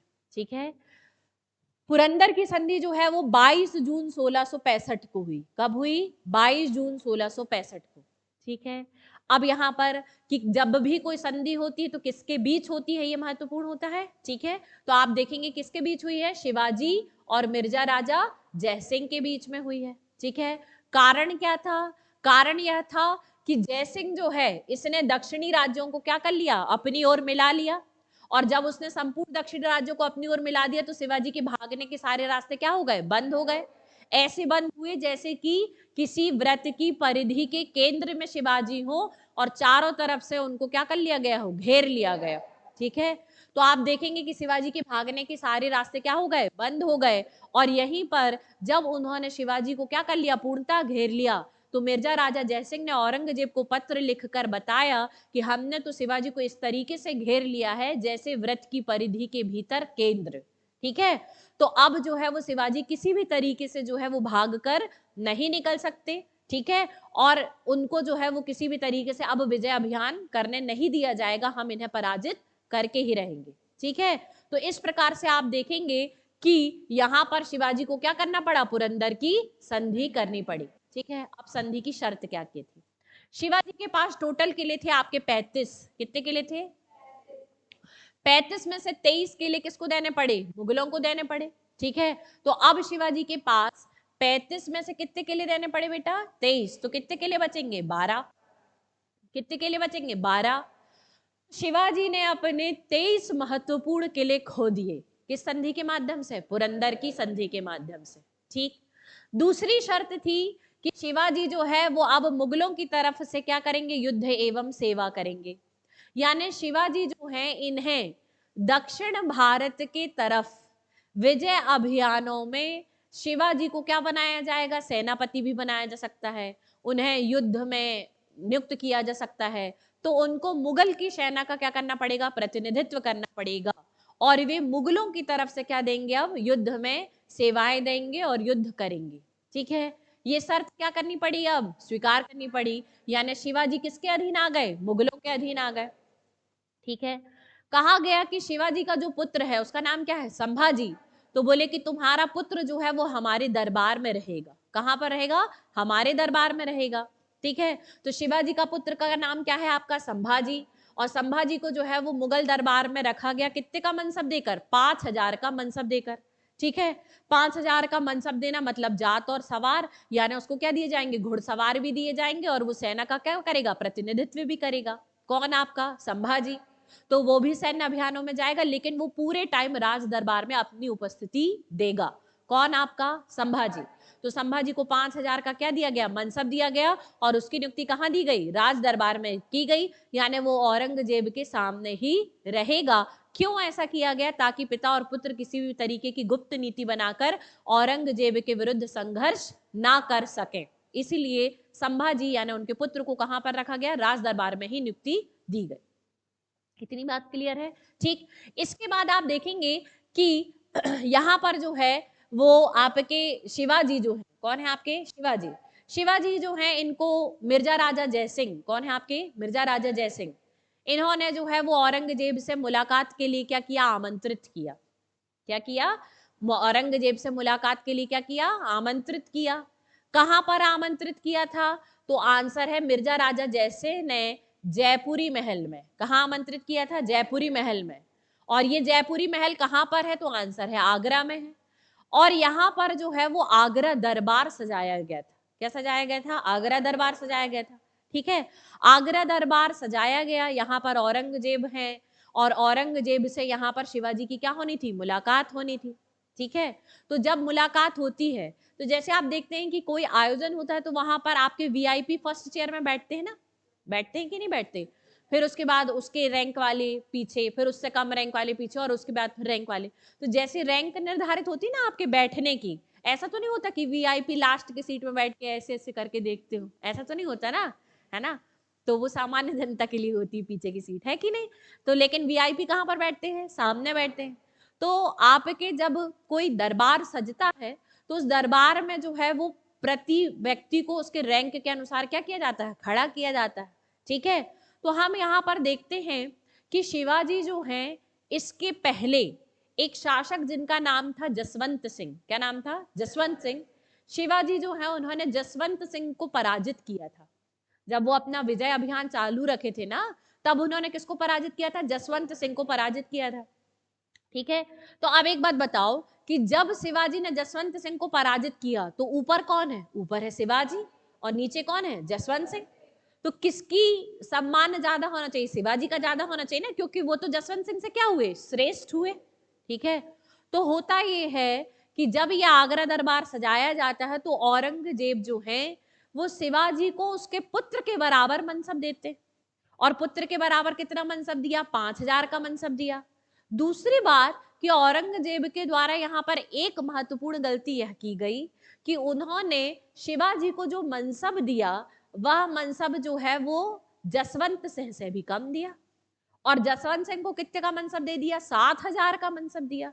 7,000 का मनसब देकर जसवंत सिंह को इन्होंने तीसरी पंक्ति में खड़ा किया। किस पंक्ति में? तीसरी पंक्ति में खड़ा किया। और शिवाजी को 5,000 का मनसब देकर जो है वो उनके और पिछली वाली पंक्तियों में खड़ा किया। तो इससे शिवाजी को जो है वो काफी ग्लानि महसूस हुई और उन्हें ये लगा कि ये जो है वो घोर बेइज्जती है मेरी। तो शिवाजी जो है उस आगरा दरबार से क्या हो जाते हैं? चले जाते हैं। ठीक है, चूंकि औरंगजेब के आगरा दरबार से शिवाजी जो है वो चले जाते हैं तो इससे औरंगजेब क्या हो जाता है? नाराज हो जाता है। क्या हो जाता है? नाराज हो जाता है। ठीक है, यहां तक की कहानी क्लियर हो गई। तो ये जो आपने यहाँ पर लिखा है कि जब शिवाजी से क्या, शिवाजी तो पहले नाराज हुए औरंगजेब से कि भाई तुमने हमें हमारे हारे वाले से भी क्या दिया है? कम का मनसब दिया है, तो हमको और पीछे खड़े कर रहे हो, हमारी जो रैंकिंग उसको तुमने क्या किया है? पीछे निर्धारित किया है। तो पहले शिवाजी नाराज हुए और शिवाजी दरबार छोड़कर, आगरा दरबार छोड़कर चले गए। शिवाजी की इस हरकत के कारण औरंगजेब नाराज हो गया और औरंगजेब ने शिवाजी को क्या करवा लिया? बंदी बनवा लिया। क्या बनवा लिया? बंदी। तो आप देखेंगे कि यहाँ पर शिवाजी को जो है वो आपके बंदी बनाया गया और बंदी बनाकर जो है फिर उनको कहां पर रखा गया? आपके आपके जयसिंह के जयपुरी महल आगरा में रखा गया। ठीक है, फिर इसके बाद क्या हुआ कि यहाँ पर जो है वो काफी समय तक शिवाजी रहेंगे, लेकिन शिवाजी का जो एक भाई था, उस भाई के उन्हीं के टाइप का दिखता था, तो वो अपनी जगह पर अपने भाई को सुला देते हैं और वहां से महल से भाग निकलने में क्या हो जाते हैं? सफल हो जाते हैं। कौन? आपके शिवाजी। तो कुछ समय तक यहीं बंदी बनाकर रखा गया था जहां पर रहे और उसके बाद जो है वो शिवाजी क्या होते हैं? भाग निकलने में सफल हो जाते हैं। तो ये सारी कहानी यहीं की है जो हमने बता दी है। अच्छा, एक बात और कि यहाँ पर दक्षिण का जो सूबेदार कौन था? आपका मुअज्जम। उसके प्रयास से जो है वो शिवाजी के समक्ष क्या रखा गया था? संधि का प्रस्ताव रखा गया। ठीक है, क्या क्या प्रस्ताव रखा गया? जब वो भाग निकलने के बाद क्या हो जाते हैं? सक्षम हो जाते हैं। फिर वो अपने वही मराठवाड़ा क्षेत्र पर पहुंचते हैं तो मुअज्जम जो है वो क्या करता है? पिताजी को समझाता है कि इस तरीके से जो है वो पहले तो आपने गलती की थी, क्या? उसकी रैंकिंग ज्यादा होने के बावजूद उसके पराजित शासक को आप ज्यादा रैंकिंग दे रहे हो, उसको कम रैंकिंग दे रहे हो। तो ऐसे किसी की भरी सभा में जो है वो बेइज्जती नहीं करना चाहिए। ऐसा किसने समझाया? मुअज्जम ने समझाया। और मुअज्जम ने कहा कि वो एक योग्य क्या है? शासक है। आप उसकी इस तरीके से जो है उसके आत्मसम्मान को ठेस पहुंचाएंगे तो ये तो आपकी ही गलती है। तो औरंगजेब जो है वो अपने पुत्र मुअज्जम से क्या हो जाता है? कन्विंस हो जाता है और फिर जो है वो शिवाजी को क्या करता है? मुअज्जम के कहने पर औरंगजेब शिवाजी को राजा की उपाधि देता है। किसकी उपाधि देता है? राजा की उपाधि देता है। ठीक है, तो आप यहाँ पर देखेंगे कि मुअज्जम के प्रयास से औरंगजेब ने ये जो है उसके समक्ष संधि का प्रस्ताव रखा और उनको क्या दी? राजा की उपाधि दी गई। उनको राजा की उपाधि कब दी गई थी? 1668 में दी गई। ठीक है, यहां तक की बातें क्लियर है। तो पुरंदर की संधि क्या थी? आगरा का दरबार क्या था? दरबार के बाद की जो घटना थी कि जसवंत सिंह से कम रैंकिंग जो है किसको दे दी गई? शिवाजी को दे दी गई। शिवाजी नाराज होकर चले गए, फिर वहां से भाग निकलने में सक्षम हुए और फिर उनको पहले बंदी बनाया जाएगा, फिर उसके बाद वो भाग निकलने में सक्षम हो जाएंगे और फिर मुअज्जम के प्रयास से उनको क्या मिलेगी? राजा की उपाधि मिलेगी। यहां तक की बातें क्लियर। अब एक बात बताओ कि ऐसा व्यक्ति जिसके पास 35 किले थे और उसने अपने 23 किले क्या कर दिए? खो दिए, तो क्या वो शांत बैठेगा? नहीं। शिवाजी ने पुनः अपना क्या किया? विजय अभियान जो है वो क्या करेंगे? शुरू करेंगे। ठीक है, तो शिवाजी जो है वो मात्र 3 साल, कितने साल? 3 साल संधि करे थे उनने। पुरंदर की संधि कब करे थे? 1665 में। 1665 में संधि हुई और उसके बाद आप देखेंगे 65 के बाद 67 से लेकर 70 तक। कब तक? 67 से लेकर 70 तक। यहां तक शिवाजी जो हैं उन्होंने मुगलों को अपनी क्या दी हैं? सेवाएं। क्या दी हैं? अपनी सेवाएं। तो मुगलों को अपनी सेवाएं दी और मुगलों को सेवाएं देने के बाद अब इसके बाद जो है वो फिर से क्या करेंगे शिवाजी? 1670 में कहां पर आक्रमण कर देंगे? मुगलों पर आक्रमण करेंगे और कहां पर आक्रमण करेंगे? मुख्य रूप से कोंडाना पर। कहां पर आक्रमण करेंगे? कोंडाना। ठीक है, तो आप देखेंगे कि पुनः अपने किलों को विजिट करने का, खोए हुए किलों को विजिट करने का अभियान शिवाजी ने शुरू किया और शिवाजी जो है उन्होंने मुगलों से संघर्ष शुरू किया और किस पर विजय प्राप्त करी? कोंडाना के किले पर। इस कोंडाना के किले पर उनको विजय मिली 4 फरवरी 1670 को। कहां पर? हाँ, और इस कोंडाना के किले पर शिवाजी ने विजय अपने सेनापति तानाजी मालसेरे के सहयोग से प्राप्त करी थी। ठीक है, कोंडाना की विजय शिवाजी की सबसे महत्वपूर्ण विजय में से एक है। ठीक है, इस विजय को किसके माध्यम से प्राप्त किया उन्होंने? तानाजी मालसेरे, जो उनका सबसे योग्य सेनापति था। क्या था? सबसे योग्य सेनापति। तो इस विजय को प्राप्त करने के पश्चात शिवाजी ने कोंडाना के किले का नाम परिवर्तित किया और नाम परिवर्तित करके इस किले का नाम उन्होंने रखा सिंहगढ़ का किला। क्या नाम रखा? सिंहगढ़ का किला। तो आप देखेंगे यहां विजय प्राप्त करने के पश्चात उन्होंने इस किले का नाम क्या रख दिया? सिंहगढ़ का किला रखा। इसी युद्ध में तानाजी मालसेरे कोंडाना के किले के विजय अभियान के दौरान तानाजी मालसेरे की क्या हो जाती है? मृत्यु हो जाती है। तो शिवाजी कहते हैं कि मेरा शेर मारा गया। क्या कहते हैं? मेरा शेर मारा गया। ठीक है, तो मैंने इस सिंहगढ़ के किले को तो जीत लिया, लेकिन मेरा शेर मारा गया। मतलब उनका शेर कौन? उनका शेर जैसा सेनापति कौन था? तानाजी मालसेरे, जिससे शिवाजी जो है उनकी मृत्यु के पश्चात बहुत अधिक दुखी भी होते हैं, क्योंकि उनका सबसे योग्य और बहादुर सेनापति कौन था आपका? तानाजी मालसेरे। ठीक है, क्लियर? तो उनके सेनापति तानाजी की मृत्यु किस अभियान के दौरान हो गई थी? कोंडाना के किले के विजय के अभियान के दौरान हो गई थी। यहां तक की बातें क्लियर है? ठीक। इसके बाद शिवाजी जो है वो लगातार अपने किलों की वापसी कर लेते हैं और वापसी करने के अनुक्रम में ही उन्होंने पुनः सूरत पर क्या किया? आक्रमण किया।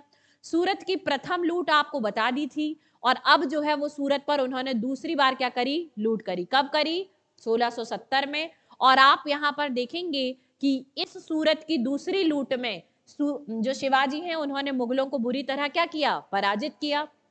लौटते समय शिवाजी ने कंचन मंचन दर्रे पर एक जगह है जिसका नाम है वाड़ी डिंडौरी। क्या नाम है आपका? वाड़ी डिंडौरी। इस वाड़ी डिंडौरी के युद्ध में मुगलों को क्या कर दिया? पराजित कर दिया। ठीक है, कहां पर? सूरत की दूसरी लूट के दौरान। किस दौरान? सूरत की दूसरी लूट के दौरान। इस प्रकार से आप देखेंगे कि शिवाजी ने अपने पूरे के पूरे किले वापस जीत लिए। ठीक है, इन अभियानों के माध्यम से शिवाजी ने अपने कितने किले खोए थे? 23 किलों की पूरी वापसी करी और अब के पूरे 35 किले जो हैं वो उनके अधिकार क्षेत्र में ले लिए। और जब उनके संपूर्ण किले पुनः उनके राज्य अधिकार क्षेत्र में आ गए तो शिवाजी अब अपना क्या करवाएंगे? राज्य अभिषेक करवाएंगे। क्या करवाएंगे? अपना राज्य अभिषेक। तो हम देखेंगे कि शिवाजी ने अपना राज्य अभिषेक कब करवाया था? 1674 ईस्वी में करवाया था। कब करवाया था? 1674 ईस्वी में। और इनका जो राज्याभिषेक है वो कहां पर होएगा? राजधानी में। राजधानी क्या है? रायगढ़ का दुर्ग। और जो आपके राज्याभिषेक कराने वाला पंडित होगा उसका नाम क्या है? गाग भट्ट या गंगा भट्ट। ठीक है, उसने इनका राज्याभिषेक कराया। ठीक है, उसी समय जो है वो आपके राज्याभिषेक होता है और उन्होंने उपाधि धारण करी काय की? छत्रपति की।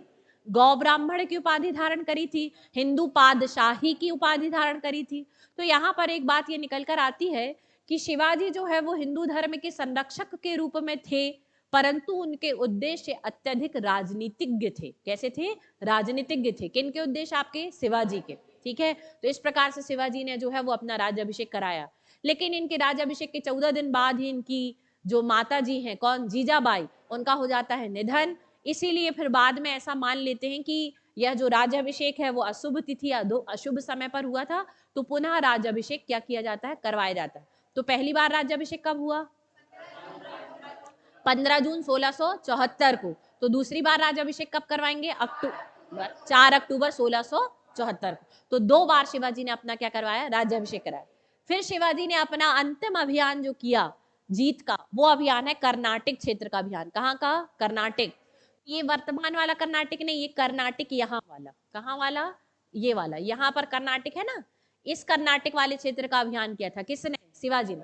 तो दक्षिण भारत की विजय वाले अभियान में कर्नाटक वाले क्षेत्र पर इन्होंने अभियान किया और कर्नाटक के कई क्षेत्रों को जीता, जिनमें से एक क्षेत्र था जिंजी। क्या क्षेत्र था आपका? जिंजी। तो जिंजी के किले पर भी इन्होंने क्या की थी? विजय प्राप्त की थी। तो शिवाजी का कर्नाटक क्षेत्र का अभियान कब हुआ था? 1676 ईस्वी में। कब हुआ था? 1676 ईस्वी में। ठीक है, तो ये शिवाजी का क्या था, आपका अंतिम अभियान था। ठीक है, शिवाजी के जो पुत्र थे इनका नाम था क्या आपका, संभाजी। तो आप देखेंगे कि संभाजी को 1678 ईस्वी में इन्होंने यहाँ पर जो है शिवाजी ने अपने पुत्र को क्या किया था, पन्हाला के दुर्ग में बंदी बनाकर रखा था। और उसके बाद आप देखेंगे कि 1680 ईस्वी में जो है, अप्रैल 1680 ईस्वी में शिवाजी की क्या हो जाती है, मृत्यु हो जाती है। तो शिवाजी के उत्तराधिकारी जो है वो हम नेक्स्ट क्लास में पढ़ेंगे कि कौन कौन उनके क्या रहे, उत्तराधिकारी थे, कैसे कैसे उत्तराधिकारी हुए, और इन्होंने जो है वो संभाजी को बंदी क्यों बनाकर रखा था। इन सब कारणों के बारे में चर्चा अगली क्लास में करेंगे। आज की क्लास का अगला टॉपिक जो है वो है शिवाजी का प्रशासन। क्या है आपका, शिवाजी का प्रशासन। ठीक है, तो अगला टॉपिक हम देखेंगे कि शिवाजी ने किस प्रकार से जो है वो अपना प्रशासन संभाला। ठीक है, तो हम देखेंगे कि शिवाजी का प्रशासन जो है, इनके प्रशासन की प्रकृति कैसी थी, निरंकुश। निरंकुश मतलब शासक पर किसी भी प्रकार का नियंत्रण कोई नहीं लगा सकता था। जो राजा होता था वही संपूर्ण क्या लेता था, निर्णय लेता था। और उसके निर्णय जो होते थे वो कैसे होते थे, लोक हितवादी होते थे। लोक का मतलब क्या है, जनता। हित का मतलब क्या है, कल्याण। और वाद का मतलब क्या होता है, विचारधारा। ठीक है, तो ऐसे निर्णय जो जनता के हित या कल्याण के संदर्भ में लिए जाए, ऐसा प्रशासन था किसका, शिवाजी का। तो शिवाजी का प्रशासन जो है वो निरंकुश भी था और उसके साथ साथ लोकहितवादी भी था। किसका प्रशासन, शिवाजी का। ठीक है, तो सबसे पहले प्रशासन की व्यवस्था कि राजा जो था वो आपका निरंकुश और शासन की व्यवस्था क्या है, लोकहितवादी। अब आप देखेंगे कि शिवाजी के जो प्रशासन है उसमें आप देखेंगे कि एक केंद्रीय प्रशासन है, दूसरा आप देखेंगे प्रांतीय प्रशासन है। क्या है आपका, प्रांतीय प्रशासन है। ठीक है, तो सबसे पहली जो, और उसके बाद आप राजस्व प्रशासन देखेंगे, सैन्य प्रशासन देखेंगे। ठीक है, तो शिवाजी के प्रशासन के बारे में हम देखेंगे कि मुख्य रूप से आपको 4 प्रकार के प्रशासन की चर्चा करनी है, केंद्रीय प्रशासन, प्रांतीय प्रशासन, राजस्व प्रशासन और सैन्य प्रशासन। यहां तक की बातें क्लियर है सभी को। ठीक है, तो पहला जो पढ़ने वाले हैं वो कौन है आपके, केंद्रीय प्रशासन। ठीक है, तो केंद्रीय प्रशासन का सर्वोच्च कौन होता था, राजा। केंद्रीय प्रशासन का सर्वोच्च कौन होता था, राजा। शासन की संपूर्ण शक्तियां किसके हाथ पे होती थी, राजा के हाथ में ही होती थी। तो हम देखते थे कि केंद्र का या सर्वोच्च सेनापति या सर्वोच्च प्रमुख होता था राजा। राजा जो होता था वो काय की उपाधि धारण करता था, छत्रपति की उपाधि धारण करता था।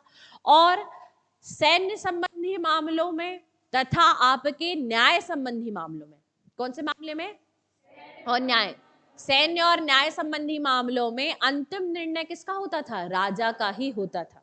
ठीक है, क्लियर है यहां तक। तो हम यहाँ पर देखेंगे कि सैन्य मामले और न्याय संबंधी मामलों में अंतिम निर्णय किसका है, राजा को, उसको ही अंतिम अधिकारिता प्रधान प्राप्त होती थी। ठीक है, इसके अलावा आप देखेंगे कि जो शिवाजी का सेनापति है, क्या है आपका, शिवाजी का सेनापति, तो जो मराठों के केंद्रीय प्रशासन में जो सेनापति होता था केवल वही क्षत्रिय होता था। वह क्या होता था, क्षत्रिय। तो सेनापति क्षत्रिय होते थे, लेकिन अन्य सभी मंत्री जो होते थे वो ब्राह्मण होते थे। क्या होते थे आपके, ब्राह्मण। तो हम यहाँ पर देखेंगे कि केवल सेनापति आपका क्या है, क्षत्रिय। सेनापति कैसा आपका, क्षत्रिय है, और अन्य सभी मंत्री कैसे हैं आपके, ब्राह्मण होते थे। यहां तक की बातें क्लियर। अब शिवाजी के प्रशासन की, केंद्रीय प्रशासन की सबसे महत्वपूर्ण विशेषता वह है अष्टप्रधान। क्या है आपका, हाँ। तो आप यहाँ पर देखेंगे कि जैसे मैं वर्तमान सरकार की बात करती हूँ तो आपकी केंद्रीय शासन को आप जानते हैं, तो केंद्रीय सत्ता पे वर्तमान में कौन है, मोदी जी हैं। ठीक है, तो श्रीमान जो नरेंद्र मोदी जी हैं उनकी सहायता के लिए अलग अलग विभाग हैं, और अलग अलग विभागों के क्या है, मंत्री हैं। मंत्री अपने अपने विभागों की क्या बनाते हैं, योजना बनाते हैं, और उनको उनके कार्यों में क्या करते हैं, सहायता करते हैं। तो प्रधानमंत्री जो होता है वो उस कार्यपालिका का प्रमुख होता है, और उसकी सहायता के लिए क्या होती है, मंत्री परिषद होती है कि नहीं होती, होती है। लेकिन वर्तमान मंत्री परिषद जो है वो आपके कुछ अलग तरीके की है।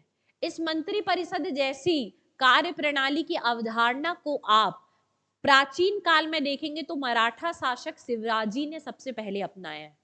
और शिवाजी को आप देखेंगे तो शिवाजी के शासन में हमको अष्टप्रधान दिखाई देते। कौन देते हैं आपके, अष्टप्रधान। ये अष्टप्रधान क्या है, तो शासक यानी राजा, राजा को उसके राजकीय कार्यों में सहायता प्रदान करने के लिए 8 मंत्रियों की एक परिषद होती थी जिसे अष्टप्रधान कहा जाता था। क्या कहा जाता था? अष्टप्रधान कहा जाता था। ये अष्टप्रधान क्या है? आंसर है 8 मंत्रियों का एक समूह। ठीक है, लेकिन आप यहां पर देखेंगे कि ये जो 8 मंत्रियों का समूह है, यह राजा को जो सलाह देगा वह सलाह राजा मानने के लिए बाध्यकारी नहीं है। राजा चाहे तो उनके निर्णयों को क्या करेगा? मानेगा, और चाहे तो उनके निर्णयों को डिक्लाइन कर सकता है। ठीक है, मानने के लिए बाध्य नहीं है, क्योंकि राजा निरंकुश है। राजा कैसा है? निरंकुश है। राजा अपने निर्णय के लिए सलाह मशविरा कर सकता है, परंतु अपने निर्णयों को लेने के लिए पूर्णतः स्वतंत्र है। ठीक है, तो आप ये ध्यान रखिएगा कि अष्टप्रधान नामक जो मंत्री परिषद है, इसके निर्णय राजा पर बाध्यकारी नहीं होते थे। यहां तक की बात क्लियर? ठीक है, तो हम यहाँ पर देखेंगे कि राजा को, किसको? राजा को प्रशासनिक मामलों में, किस मामलों में? प्रशासनिक मामलों में क्या क्या देने के लिए? सहायता और परामर्श देने के लिए कितने मंत्रियों की नियुक्ति की जाती थी? 8 प्रमुख मंत्रियों का एक समूह होता था, जिसे क्या कहा जाता था? अष्टप्रधान कहा जाता। ये केवल एक कैसी संस्था है? सलाहकारी संस्था। ठीक है, एक एडवाइजरी बॉडी है।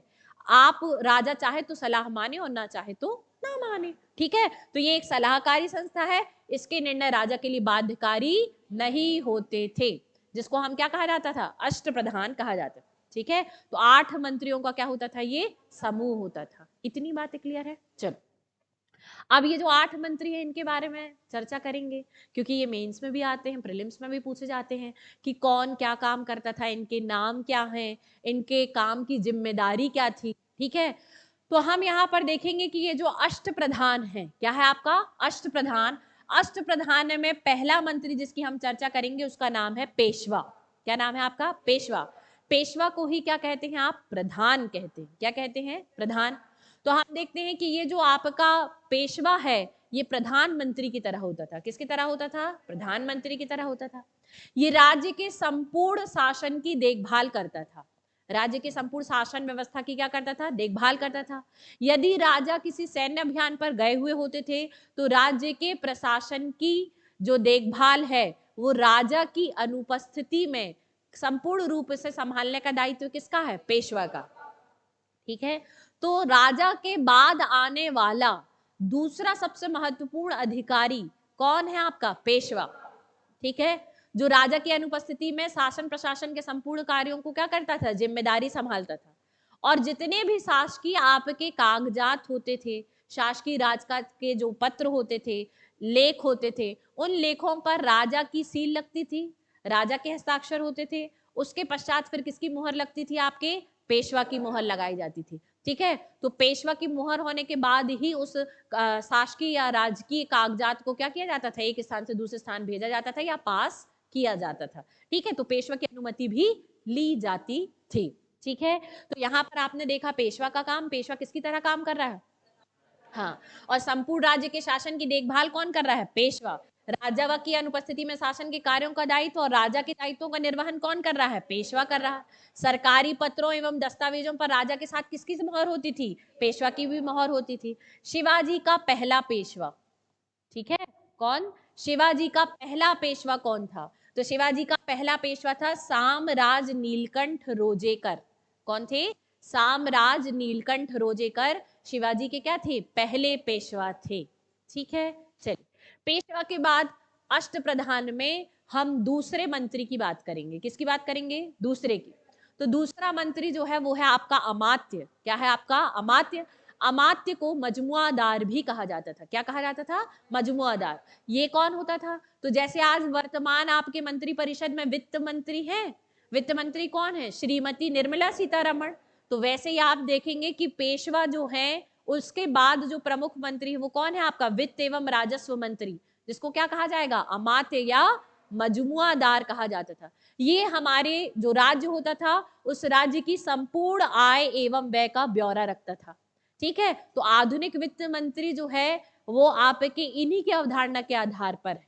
ठीक है, जो आज के वित्त मंत्री है वो किसके अवधारणा के आधार पर है? इन्हीं की अवधारणा के आधार पर हैं। और अष्टप्रधान का दूसरा मंत्री कौन है आपका? अमात्य या मजमुआदार। इसको हम किससे आज तुलना कर सकते हैं? वर्तमान वित्त मंत्री से, जो आपके सरकार या राज्य की आय एवं व्यय का क्या रखता था? ब्यौरा रखता था। सरकार के खर्चों पर कैसे नियंत्रण लगाना है, सरकार की आय में कैसे वृद्धि करना है, तो राज्य की आय में कैसे वृद्धि करना है, इसका कार्य कौन करेगा, आपका मजमुआदार या अमात्य करेगा। क्लियर।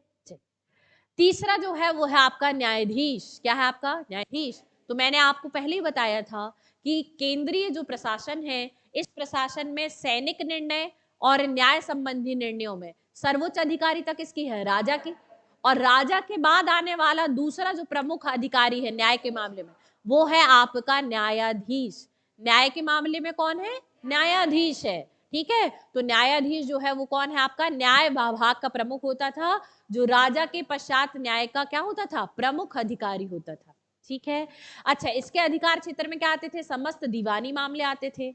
और कौन से मामले आते थे, फौजदारी मामले आते थे। तो समस्त दीवानी और फौजदारी मामलों की सुनवाई कौन करता था, न्यायाधीश। न्यायाधीश जो है वो दूसरा प्रमुख निर्णायक है, लेकिन समस्त मामलों की अंतिम सुनवाई या निर्णय लेने का अधिकार किसके पास है, राजा के पास। ठीक है, तो दूसरा प्रमुख न्यायिक अधिकारी कौन है, न्यायाधीश। पहला क्या पढ़ा था, पेशवा यानी प्रधानमंत्री, ये क्या काम करता था, राज्य के शासन की देखभाल करना। ठीक है, राजा की अनुपस्थिति में देखभाल करना, शासन के महत्वपूर्ण निर्णय लेना और दायित्वों को संभालना। दूसरा क्या पढ़ा, अमात्य या मजमुआदार, ये क्या है, वित्त मंत्री, तो आय व्यय का क्या रखेगा, लेखा जोखा रखेगा। तीसरा कौन है, न्यायाधीश, तो दीवानी और फौजदारी मामलों की सुनवाई करने का और दूसरा प्रमुख न्याय अधिकारी है राजा के बाद। ठीक है, क्योंकि सर्वोच्च अधिकार का किसके पास है, राजा के पास है। ठीक है, 3 मंत्री समझ में आ गए। चलिए, चौथा मंत्री जो है वो है आपका वाकिया नवीश। क्या है आपका, वाकिया नवीश। ठीक है, तो वाकिया नवीश जो है वो वर्तमान के गृह मंत्री के समान था। किसके समान था, गृह मंत्री के समान था। आपको पता है गृह मंत्रालय के अंतर्गत आपकी पुलिस आती है, और पुलिस जो है वो एक तरीके से क्या करती है, जासूसी का भी काम करती है, गुप्तचर का भी काम करती है, एक तरीके से अपराधों पर नियंत्रण रखने का भी काम करती है। सेम वही काम जो है वो वाकिया नवीश के है। किसके काम है, वाकिया नवीश। तो वर्तमान गृह मंत्री के समान आपका क्या होता था, वाकिया नवीश होता था। जो जैसे अपन बोले आज क्या वाकया है, बताइए आज का वाकया क्या था, तो आज का वाकया क्या है, आज आपने कौन कौन सी गतिविधि करी। तो राज्य में जो आज की दैनिक गतिविधियां होती थी, प्रतिदिन की दैनिक गतिविधियां, क्या आपकी प्रतिदिन की दैनिक गतिविधियां, इनका वाकया कौन बताता था, वाकया नवीस बताता था। ठीक है, तो आप यहां पर ध्यान देंगे कि राज्य की दैनिक गतिविधियों को लिखने का काम। ठीक है, क्या काम, दैनिक गतिविधियों को लिपिबद्ध करने का काम, राजा के दैनिक कार्यों को और दरबार की प्रतिदिन की कार्यवाहियों को। ठीक है, राजा कौन कौन से कार्य करने हैं, कहां पर जाने वाले हैं, आज उनके अभियान क्या होंगे, आज कौन से जगह पर उनकी कोई मीटिंग्स हैं या कुछ भी चीज है, तो राजा के दैनिक कार्यों के लिपिबद्ध करने का काम, उसकी योजना बनाने का काम। ठीक है, फिर इसके अलावा दरबार में जो प्रतिदिन कार्यवाहियां होनी हो, उन कार्यवाहियों को निर्धारित करने का काम, साथ ही साथ राज्य में जो भी दैनिक गतिविधियां होनी हो उनको लिपिबद्ध करने का काम कौन करता है, आपका गृह मंत्री करता है। कौन करता है, आपका गृह मंत्री यानी आपका वाक्या निवीश।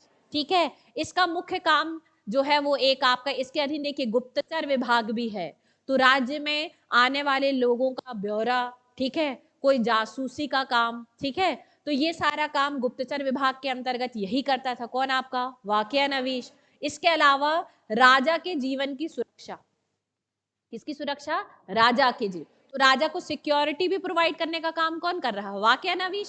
ठीक है, जब गुप्तचर विभाग इसके अंतर्गत है तो किसी भी प्रकार के आक्रमण या हमले यदि राजा के ऊपर हो सकते हैं तो उनकी जानकारी का ब्यौरा कौन रखने वाला है, वाकिया नवीश ही तो रखने वाला है। तो वाकिया नवीश का काम क्लियर है, गृह मंत्री के समान भी है, गुप्तचर विभाग इसके अधीन है, राज्य की दैनिक गतिविधियों को रखता है, राजा की सुरक्षा का दायित्व रखता है और संपूर्ण कार्यों को लिपिबद्ध करता है। ठीक है, ये सब काम कौन करेगा, आपका वाकिया नवीश। ठीक है, इसके बाद आप देखेंगे कि नेक्स्ट जो पद है वो है शुरू नवीश, इसे ही सचिव और इसे ही चिटनिस कहते हैं। क्या लिखते हैं, सचिव, शुरू नवीश या चिटनिस। ठीक है, तो चिट्ठी पत्री लिखते हो, ऐसे बोलते हो ना, क्या बोलते हो, चिट्ठी पत्री, तो ऐसे याद रहेगा, चिटनिस पत्राचार। क्या लिखोगे, चिटनिस पत्राचार। तो पत्राचार विभाग किसके अधीन होता था, आपके चिटनिस।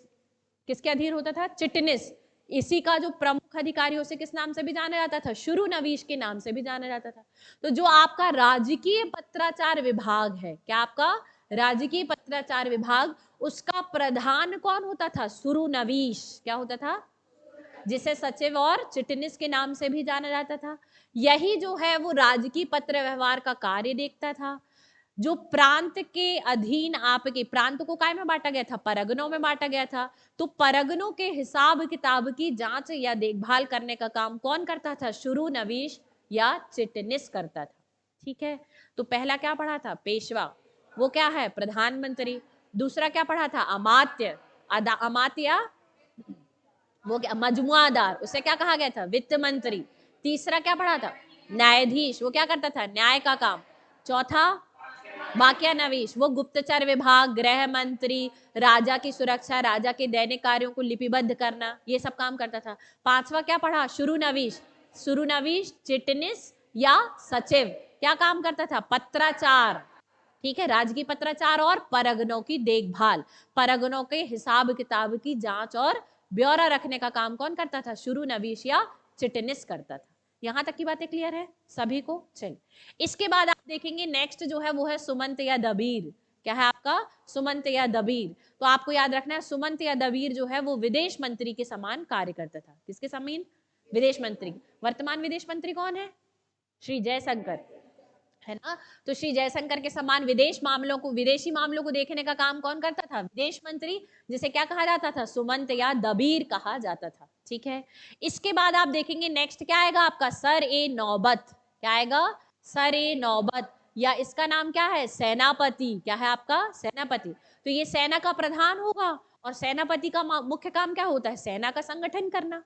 क्या होता है? सेना का संगठन करना, सेना के लिए रसद की व्यवस्था करना, सेना की भर्ती करना, सैनिकों का संगठन बनाना, सैनिकों की भर्ती किस प्रकार से रखना है। ठीक है, तो इन सभी काम को करने का दायित्व किसका है? आपका सर ए नौबत। किसका नाम है? सर ए नौबत या सेनापति का काम है। सेना के लिए रसद की व्यवस्था करना, शस्त्रागार की व्यवस्था करना, अस्त्र शस्त्र खरीदना, सैनिकों की भर्ती करना, सेना का संगठन करना, ये सारी जिम्मेदारी किसकी है? सर ए नौबत या सेनापति की है। क्लियर है? ठीक, लास्ट और सबसे महत्वपूर्ण पद जो आपका था अष्ट प्रधान में, उसका नाम है पंडित राव। क्या नाम है? पंडित राव, जिसे सदर मोहतसिब के नाम से जाना जाता था। किसके नाम से? सदर ए मोहतसिब। ठीक है, तो सदर ए मोहतसिब जो होता था वह आपके धार्मिक मामलों का प्रधान होता था। किसका प्रधान होता था? धार्मिक मामलों का प्रमुख अधिकारी होता था। तो जो भी अनुदान, जैसे आप लोग दान मान करते हैं, तो जिन अनुदान, जो भी अनुदान किए जाते थे धार्मिक कार्यों के लिए, विद्वान जो होते थे उनके बारे में, और साथ ही अनुदानों का हिसाब किताब रखने का कौन रखता था जिम्मेदारी? सदर ए मोहतसिब। कौन है आपके? सदर ए मोहतसिब, जिसको आप क्या कहते थे? पंडित राव भी कहते थे। तो ये धार्मिक मामलों का प्रमुख अधिकारी होता था। ठीक है, तो शिवाजी के राज्य प्रशासन में जो केंद्रीय प्रशासन था, उस केंद्रीय प्रशासन को सहायता करने के लिए 8 मंत्रियों का एक मंत्रिमंडल या समूह होता था, जो एक सलाहकारी निकाय होता था, और इसके अलग अलग प्रमुख पदाधिकारियों को कार्य विभाजन किया गया था। इन्हें ही किस नाम से जाना जाता था? अष्टप्रधान के नाम से कहा जाता, और इसी अष्टप्रधान के माध्यम से शिवाजी ने बहुत अच्छा प्रशासन संभाला था। यहां तक की बातें क्लियर? ठीक, चलिए, तो अब बताइए आप लोग कि पहला जो अधिकारी उसका नाम क्या है? और चलिए, पहला अधिकारी क्या है आपका? पेशवा। ये क्या है आपका? प्रधानमंत्री। पेशवा यानी आपका क्या हो गया? प्रधानमंत्री। चलिए, दूसरा कौन है? अमात्य को क्या कहा जाता था? मजमुआदार भी कहा जाता था। कहा जाता था कि नहीं? ठीक, ये क्या काम करता था? ये आपके वर्तमान वित्त मंत्री की तरह काम करता था। ठीक, चलिए, तीसरा मंत्री कौन है? न्यायाधीश। न्यायाधीश कौन से मामलों की सुनवाई करता था?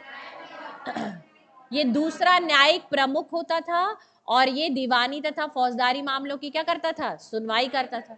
चौथा वाक्यानवीस, ये काय के वाक्य बताता था? ये गृह मंत्री था, इसके अधीन गुप्तचर विभाग होता था, राज्य की क्या करता था? ये सुरक्षा करता था। ठीक है, और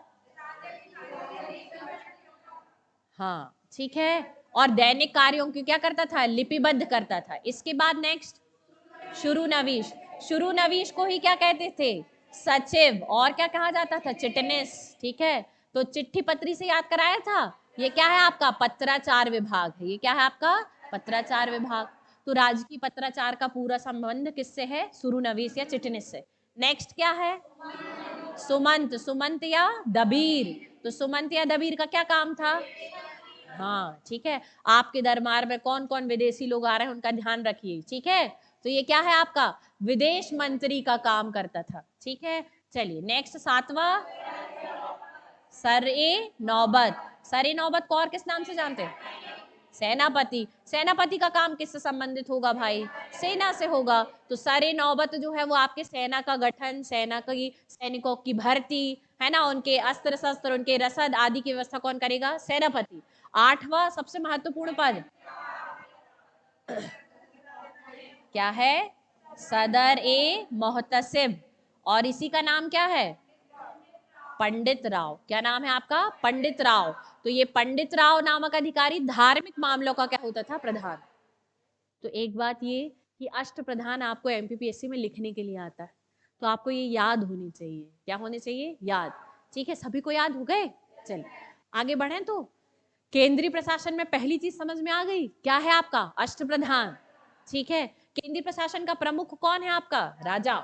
ठीक है, अब इसके बाद हम देखते थे कि शिवाजी का जो केंद्रीय प्रशासन है, इस केंद्र को काय में बांटा गया है? प्रांत में। किसमें बांटा गया है? प्रांत में। प्रांत को काय में बांटा गया है? परगना में। और परगना को ही क्या कहा जाता है? तालुका भी कहा जाता है। ठीक है, इस परगना या तालिका को बांटा गया है तरफ या मौजा में। किसमें बांटा गया है? तरफ या मौजा में। तो विभाजन समझ में आया। सबसे पहले केंद्र, केंद्र के बाद क्या है? प्रांत, प्रांत के बाद क्या है? परगना या तालुका। क्या है? परगना या तालुका। और परगना या तालुका को काय में बांटा गया है? तरफ या मौजा। मौजा यानी गांव।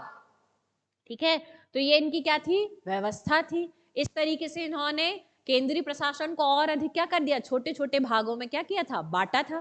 ठीक है, तो ये केंद्रीय प्रशासन का क्या है आपका? विभाजन। अब यहाँ पर ध्यान देंगे आप कि संपूर्ण केंद्रीय प्रशासन को स्वराज के नाम से जाना जाता था। किसके नाम से? स्वराज। तो स्वराज का मतलब यह है कि केंद्रीय प्रशासन को आपने जिन प्रांतों में विभाजित किया है, ऐसे प्रांत जो शिवाजी के या केंद्रीय सत्ता पर बैठे जो छत्रपति है, उस छत्रपति के सीधे नियंत्रण में होते थे, उन्हें स्वराज कहा जाता था। क्या कहा मैंने? ऐसे प्रांत जो सत्ता में जो छत्रपति बैठा है, उस छत्रपति के सीधे नियंत्रण में होंगे, उनको क्या कहा जाएगा? स्वराज। क्लियर है? तो पहली चीज क्या आएगी आपके? स्वराज। स्वराज क्या है? प्रत्यक्ष रूप से शिवाजी के नियंत्रण में होते थे, उनको क्या कहा जाता था? स्वराज। तो आप देखेंगे कि कुछ ऐसे प्रांत जो शिवाजी के प्रत्यक्ष नियंत्रण में थे, जैसे आप देखेंगे यहाँ पर मराठवाड़ा संपूर्ण क्षेत्र, कोंकण क्षेत्र, कर्नाटक का अधिकांश क्षेत्र, ये क्या थे आपके? ये शिवाजी या छत्रपति के क्या होते थे? प्रत्यक्ष नियंत्रण में होते थे। दूसरी इकाई जो आती थी वो कहलाती थी आपकी मुगताई। क्या कहलाती थी? मुगताई। तो मुगताई जो है वे आपके ऐसे प्रांत होते थे जिन पर आपके छत्रपति का या शिवाजी का कैसा नियंत्रण होता था? अप्रत्यक्ष नियंत्रण होता था। तो मुगताई ऐसे प्रांत हैं जहां से केवल करों की वसूली की जाती थी। कौन से कर वसूल किए जाते थे आपके? चौथ और सरदेश मुखी। ठीक है, कौन कौन से कर वसूल किए जाते थे आपके? चौथ और सरदेश मुखी। तो ऐसे प्रांत जहां पर शिवाजी का नियंत्रण कैसा होता था? अप्रत्यक्ष होता था, उन प्रांतों को मुगताई के नाम से जाना जाता था। और यहां से जिन करों की वसूली की जाती थी उन्हें चौथ और सरदेश मुखी कर के नाम से जाना जाता था। तो आपने देखा दो प्रकार के प्रांत। केंद्र को किसमें बांटा गया? प्रांत में। प्रांत कितने प्रकार के हैं? दो। पहला क्या है? स्वराज। और दूसरे क्या हैं? स्वराज क्या है? ऐसे प्रांत जो छत्रपति या शिवाजी के सीधे नियंत्रण में होते थे। ठीक है, और आपके मुगताई क्या है? ऐसे प्रांत जो शिवाजी के अप्रत्यक्ष नियंत्रण में होते थे, उनसे केवल कर वसूला जाता था, चौथ और सरदेश मुखी। यहां तक की बात है सभी को क्लियर? चलिए तो आगे बढ़ेंगे। अब आप देखेंगे कि शिवाजी का जो संपूर्ण क्षेत्र है वो किसके नाम से जाना जाता था? स्वराज के नाम से जाना जाता था। इस स्वराज नामक क्षेत्र को जो शिवाजी के प्रत्यक्ष नियंत्रण में था, इसे 4 प्रांतों में विभाजित किया गया था। कितने प्रांतों में विभाजित किया गया था? 4। ठीक है। तो पहला प्रांत है आपका उत्तरी प्रांत, दूसरा है दक्षिणी प्रांत, एक है दक्षिणी पूर्वी प्रांत और चौथा है दक्षिणी पश्चिमी प्रांत। बस, ठीक है। तो आपको ये 4 प्रांत पता होने चाहिए, ठीक है। तो कितने प्रांतों में बांटा था केंद्र को? 4 प्रांत। कौन से वाले प्रांतों को? स्वराज वाले, स्वराज यानी शिवाजी के प्रत्यक्ष नियंत्रण वाले प्रांतों को कितने में भागा? 4 भागों में। प्रत्येक प्रांत का एक क्या होता था? प्रमुख, और उस प्रमुख को कहा जाता था सर ए कारकुन। क्या कहा जाता था? सर ए कारकुन या सर ए सूबेदार। क्या कहा जाता था? सर ए कारकुन या सर ए सूबेदार कहा जाता था, ठीक है। प्रांत के प्रमुख को क्या कहते थे? सरे कारकुन या सरे सूबेदार। अच्छा, अब आप यहाँ पर हम इन 4 प्रांतों के बारे में पढ़ेंगे। तो पहला प्रांत जो है वो है उत्तरी प्रांत। क्या है आपका? तो आप लोग सूरत को जान ही लेते हैं मैप पर, ठीक है। तो सूरत से लेकर आपके पूना तक, कहां तक?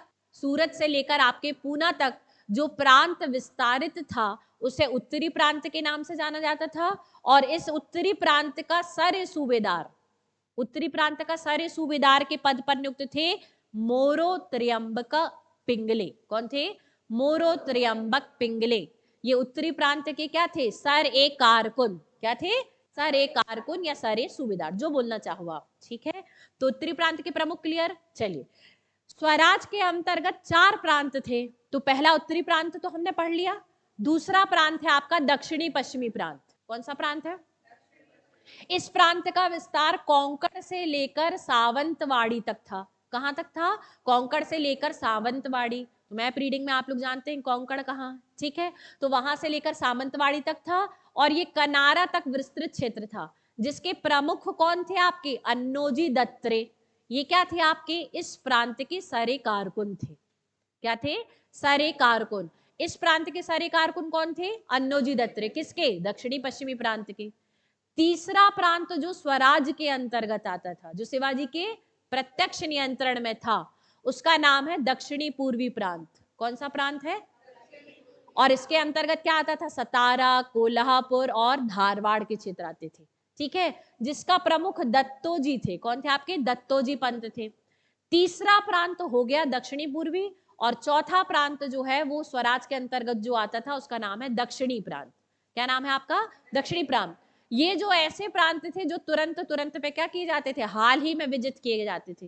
तो जो तात्कालिक विजिट किए गए प्रांत होते थे, जैसे कर्नाटक क्षेत्र में जिंजी को शामिल किया गया, ये कहां पर आएंगे? आपके दक्षिणी प्रांत के अंतर्गत आएंगे। और इनका प्रमुख प्रतिनिधि यानी सर कारकुन जो है वो संताजी को नियुक्त किया गया था। यहां तक की बात क्लियर। तो शिवाजी का जो केंद्रीय प्रशासन था, उस केंद्रीय प्रशासन में सबसे पहले आते हैं स्वराज। स्वराज ऐसे क्षेत्र थे जो शिवाजी के प्रत्यक्ष नियंत्रण में होते थे। और प्रत्यक्ष नियंत्रण वाले जो स्वराज क्षेत्र उनमें 4 प्रांत है। पहला दक्षिणी प्रांत, दूसरा है आपका दक्षिणी पश्चिमी प्रांत, तीसरा है दक्षिणी पूर्वी प्रांत और चौथा है उत्तरी प्रांत। इन प्रांतों के प्रमुखों को सरे कारकुन या सरे सूबेदार कहा जाता था। यहां तक की बातें क्लियर हो गई सभी को, ठीक। चलिए, अब केंद्र को आपने किस में बांटा था? प्रांत में। प्रांत को जो प्रमुख था वो आपके क्या कहलाते थे? सरे सूबेदार। और प्रांत को फिर किस में बांटा गया? आपके तालुका में। किस में बांटा गया? तालुका में। इसे क्या कहा जाता है? तालुका या परगना कहा जाता है। परगना का जो प्रमुख है उसको बोलते थे मामलातदार। क्या बोलते थे? मामलातदार, ठीक है। फिर इसके बाद देखिए दूसरी प्रमुख इकाई क्या हुई? प्रांत। प्रांत का प्रमुख कौन हुआ? सरे सूबेदार। तीसरी प्रमुख इकाई क्या हुई? तालुका या परगना। तालुका या परगना का प्रमुख कौन हुआ? मामलातदार, ठीक है।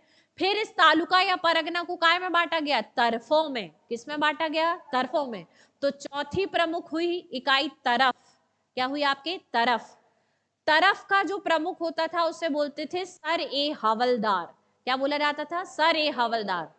तरफों को बांटा गया था महल में। किसमें बांटा गया था? महल में। और जो महल का प्रमुख होता था उसे बोला जाता था हवलदार। क्या कहा जाता था? हवलदार। महल को बांटा गया था ग्राम में। किसमें बांटा गया था? ग्राम में। ग्राम को मौजा के नाम से भी जाना जाता था। किसके नाम से? मौजा के नाम से भी जाना जाता था।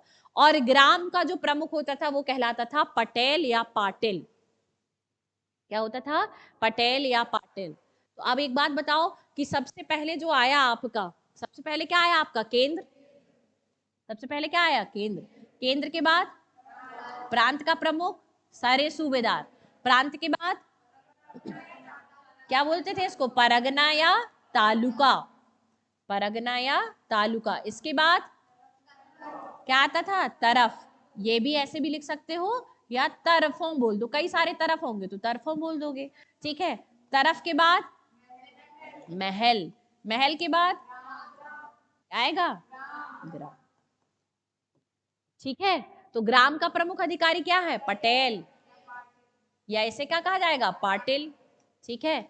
महल का प्रमुख क्या कहलाएगा? हवलदार, क्या आ जाएगा? महल का प्रमुख अधिकारी क्या आएगा? हवलदार, ठीक है। तरफों का प्रमुख सर ए हवलदार, क्या हो जाएगा आपका? सर ए हवलदार, ठीक है।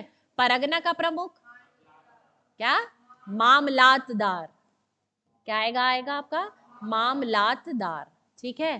प्रांत का प्रमुख सर ए सूबेदार, या इसे क्या कहा जाता था? सर ए कारकुन, ठीक है। क्लियर है? तो ये फॉर्मेट आपको पता चला। ये किसका है? मराठा का प्रशासन। तो केंद्र को बांटा, केंद्र का प्रमुख कौन है? राजा, ठीक है, यानी छत्रपति। कौन है आपका? छत्रपति, ठीक है। केंद्र को बांटा प्रांत में, प्रांत का प्रमुख सरे सूबेदार या सरे कारकुन कहलाता था। प्रांत को बांटा परगना या तालुका में, जिसका प्रमुख मामलातदार कहलाएगा। फिर इसको बांटा आपने तरफ या तरफों में, जिसका प्रमुख सरे हवलदार, महल का प्रमुख हवलदार, और ग्राम का प्रमुख जो है वो पटेल या पाटिल होता था, ठीक है। सभी को क्लियर? किसी को कोई डाउट तो नहीं? चल आगे बढ़ेंगे। आगे बढ़ेंगे तो आप यहाँ पर देखेंगे कि जो आपके अधिकारी क्या है? आपके अधिकारी, ठीक। अच्छा, एक और बात कि ये जो तरफ का प्रमुख है, हमने ये सारी चीजें बता दी। अच्छा, यहाँ पर कि प्रांत जो है यहाँ पर काय में बटे होते थे? तालुका या परगना में बटे होते थे, जिसका प्रशासन कौन देता था? मामलातदार देखता था। किसका प्रशासन? तालुका का, ठीक है। तरफ काय में बटे होते थे? महल में, और महल तरफ का प्रशासन कौन देखेगा? सरे हवलदार। महल का प्रशासन हवलदार, ठीक है। फिर ग्राम में कौन होते थे? पटेल या पाटिल। एक और बात याद रखिएगा, जब 2 या 3 गांवों को एक साथ मिला दिया जाता था, क्या कहा जाता था? 2 या 3 गांवों को एक साथ मिला दिया जाता था, तो इसकी 2 या 3 गांवों को संयुक्त रूप से जब इनकी रक्षा करने के लिए जिस अधिकारी की नियुक्ति की जाती थी, उसको बोलते थे कमाविशदार। क्या बोलते थे? कमाविशदार। एक इंपॉर्टेंट पॉइंट है, इसको ध्यान रखिएगा। 2 या 3 गांवों की संयुक्त देखभाल करने के लिए जिसकी नियुक्ति की जाती थी, उसे क्या कहा जाता था? कमाविशदार। ये याद रखिएगा, ठीक है। इसके बाद हम देखेंगे कि जो जागीर व्यवस्था थी, क्या व्यवस्था थी? जागीर। तो पहले क्या किया जाता था मुगल शासन प्रणाली में कि जो अधिकारी होते थे या सैन्य अधिकारी होते थे जो आपके नियुक्त किए जाते थे, उनको क्या कर दी जाती थी? जागीर, यानी भूमि का टुकड़ा दे दिया जाता था, और वंशानुगत रूप से वो क्या होती थी? स्थानांतरित होती जाती थी। तो शिवाजी ने इस जागीर व्यवस्था को समाप्त कर दिया, और इसके स्थान पर सैनिकों को नगद वेतन देना या सभी अधिकारियों को नगद वेतन देने की क्या करी? प्रणाली शुरू की। क्लियर है यहाँ पर? तो आप यहाँ पर देखेंगे कि अधिकारियों को शिवाजी के प्रशासन में सीधे तौर पर नगद वेतन दिया जाता था, जागीर व्यवस्था नहीं थी। क्या कर दी गई? जागीर व्यवस्था को क्या कर दिया गया था? समाप्त कर दिया गया था, ठीक है। इसके बाद आप देखेंगे कि शिवाजी के समय में ग्राम प्रशासन कैसा था? क्या था आपका? ग्राम प्रशासन। तो प्रशासन की सबसे छोटी इकाई जो थी वो गांव थी। क्या थी? आपके गांव। और गांव के प्रशासन का सर्वोच्च अधिकारी जो होता था वो होता था पटेल। क्या होता था? पटेल। और ये पटेल जो है वो वहां ग्रामीण क्षेत्रों से भू राजस्व का क्या करता था? एकत्रीकरण करता था। तो आप देखेंगे कि गांव के प्रशासन का और गांव के भू राजस्व संबंधी कार्यों को करने की जिम्मेदारी किसकी होती थी? पटेल की होती थी। ग्रामीण प्रशासन में एक व्यक्ति होता था जो पटेल के अधीन काम करता था, उसका नाम था कुलकर्णी। क्या नाम था? कुलकर्णी। तो कुलकर्णी जो है वो पटेल के अधीन काम करने वाला क्या होता था? प्रमुख अधिकारी होता था, जो भूमि का लेखा जोखा रखने का काम करता था, ठीक है।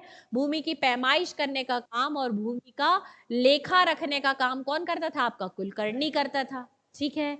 कुलकर्णी के बाद एक और अधिकारी जो आपके ग्रामीण क्षेत्र में नियुक्त किए जाते थे, उसका नाम था 12 बलूते। क्या नाम था? 12 बलूते। तो 12 बलूते जो है वो गांव में मांग और व्यवसायों की पूर्ति करने वाला प्रमुख अधिकारी था। किसका? व्यवसाय की व्यवस्था, गांव में जो भी व्यवसायिक कार्य किए जाएंगे उन व्यवसायों के लिए जो भी मांग वस्तुओं की जा रही है, उनकी आपूर्ति करने वाला प्रमुख अधिकारी जो है उसका नाम है 12 बलूते। ठीक है, तो आप यहाँ पर देखेंगे 12 बलूते जो है वो प्रमुख व्यावसायिक मांगों की आपूर्ति करने वाला अधिकारी है। इसके साथ ही आप देखते हैं कि ग्रामीण क्षेत्र में कुछ लोग एक व्यवसाय को वंशानुगत रूप से करते हैं।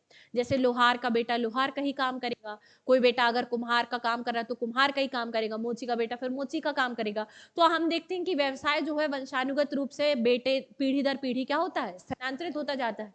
तो हम देखेंगे कि व्यवसाय का करने वाले जो वंशानुगत कारीगर होते थे उनको भी 12 बलूते कहा जाता था। ठीक है, तो 12 बलूते एक तरीके के क्या हैं आपके वंशानुगत रूप से व्यवसायिक कार्य करने वाले लोग, उनको क्या कहा जाता था, 12 बलूते। गांव में सबसे पहले क्या है, पटेल। पटेल के नीचे कौन है, कुलकर्णी।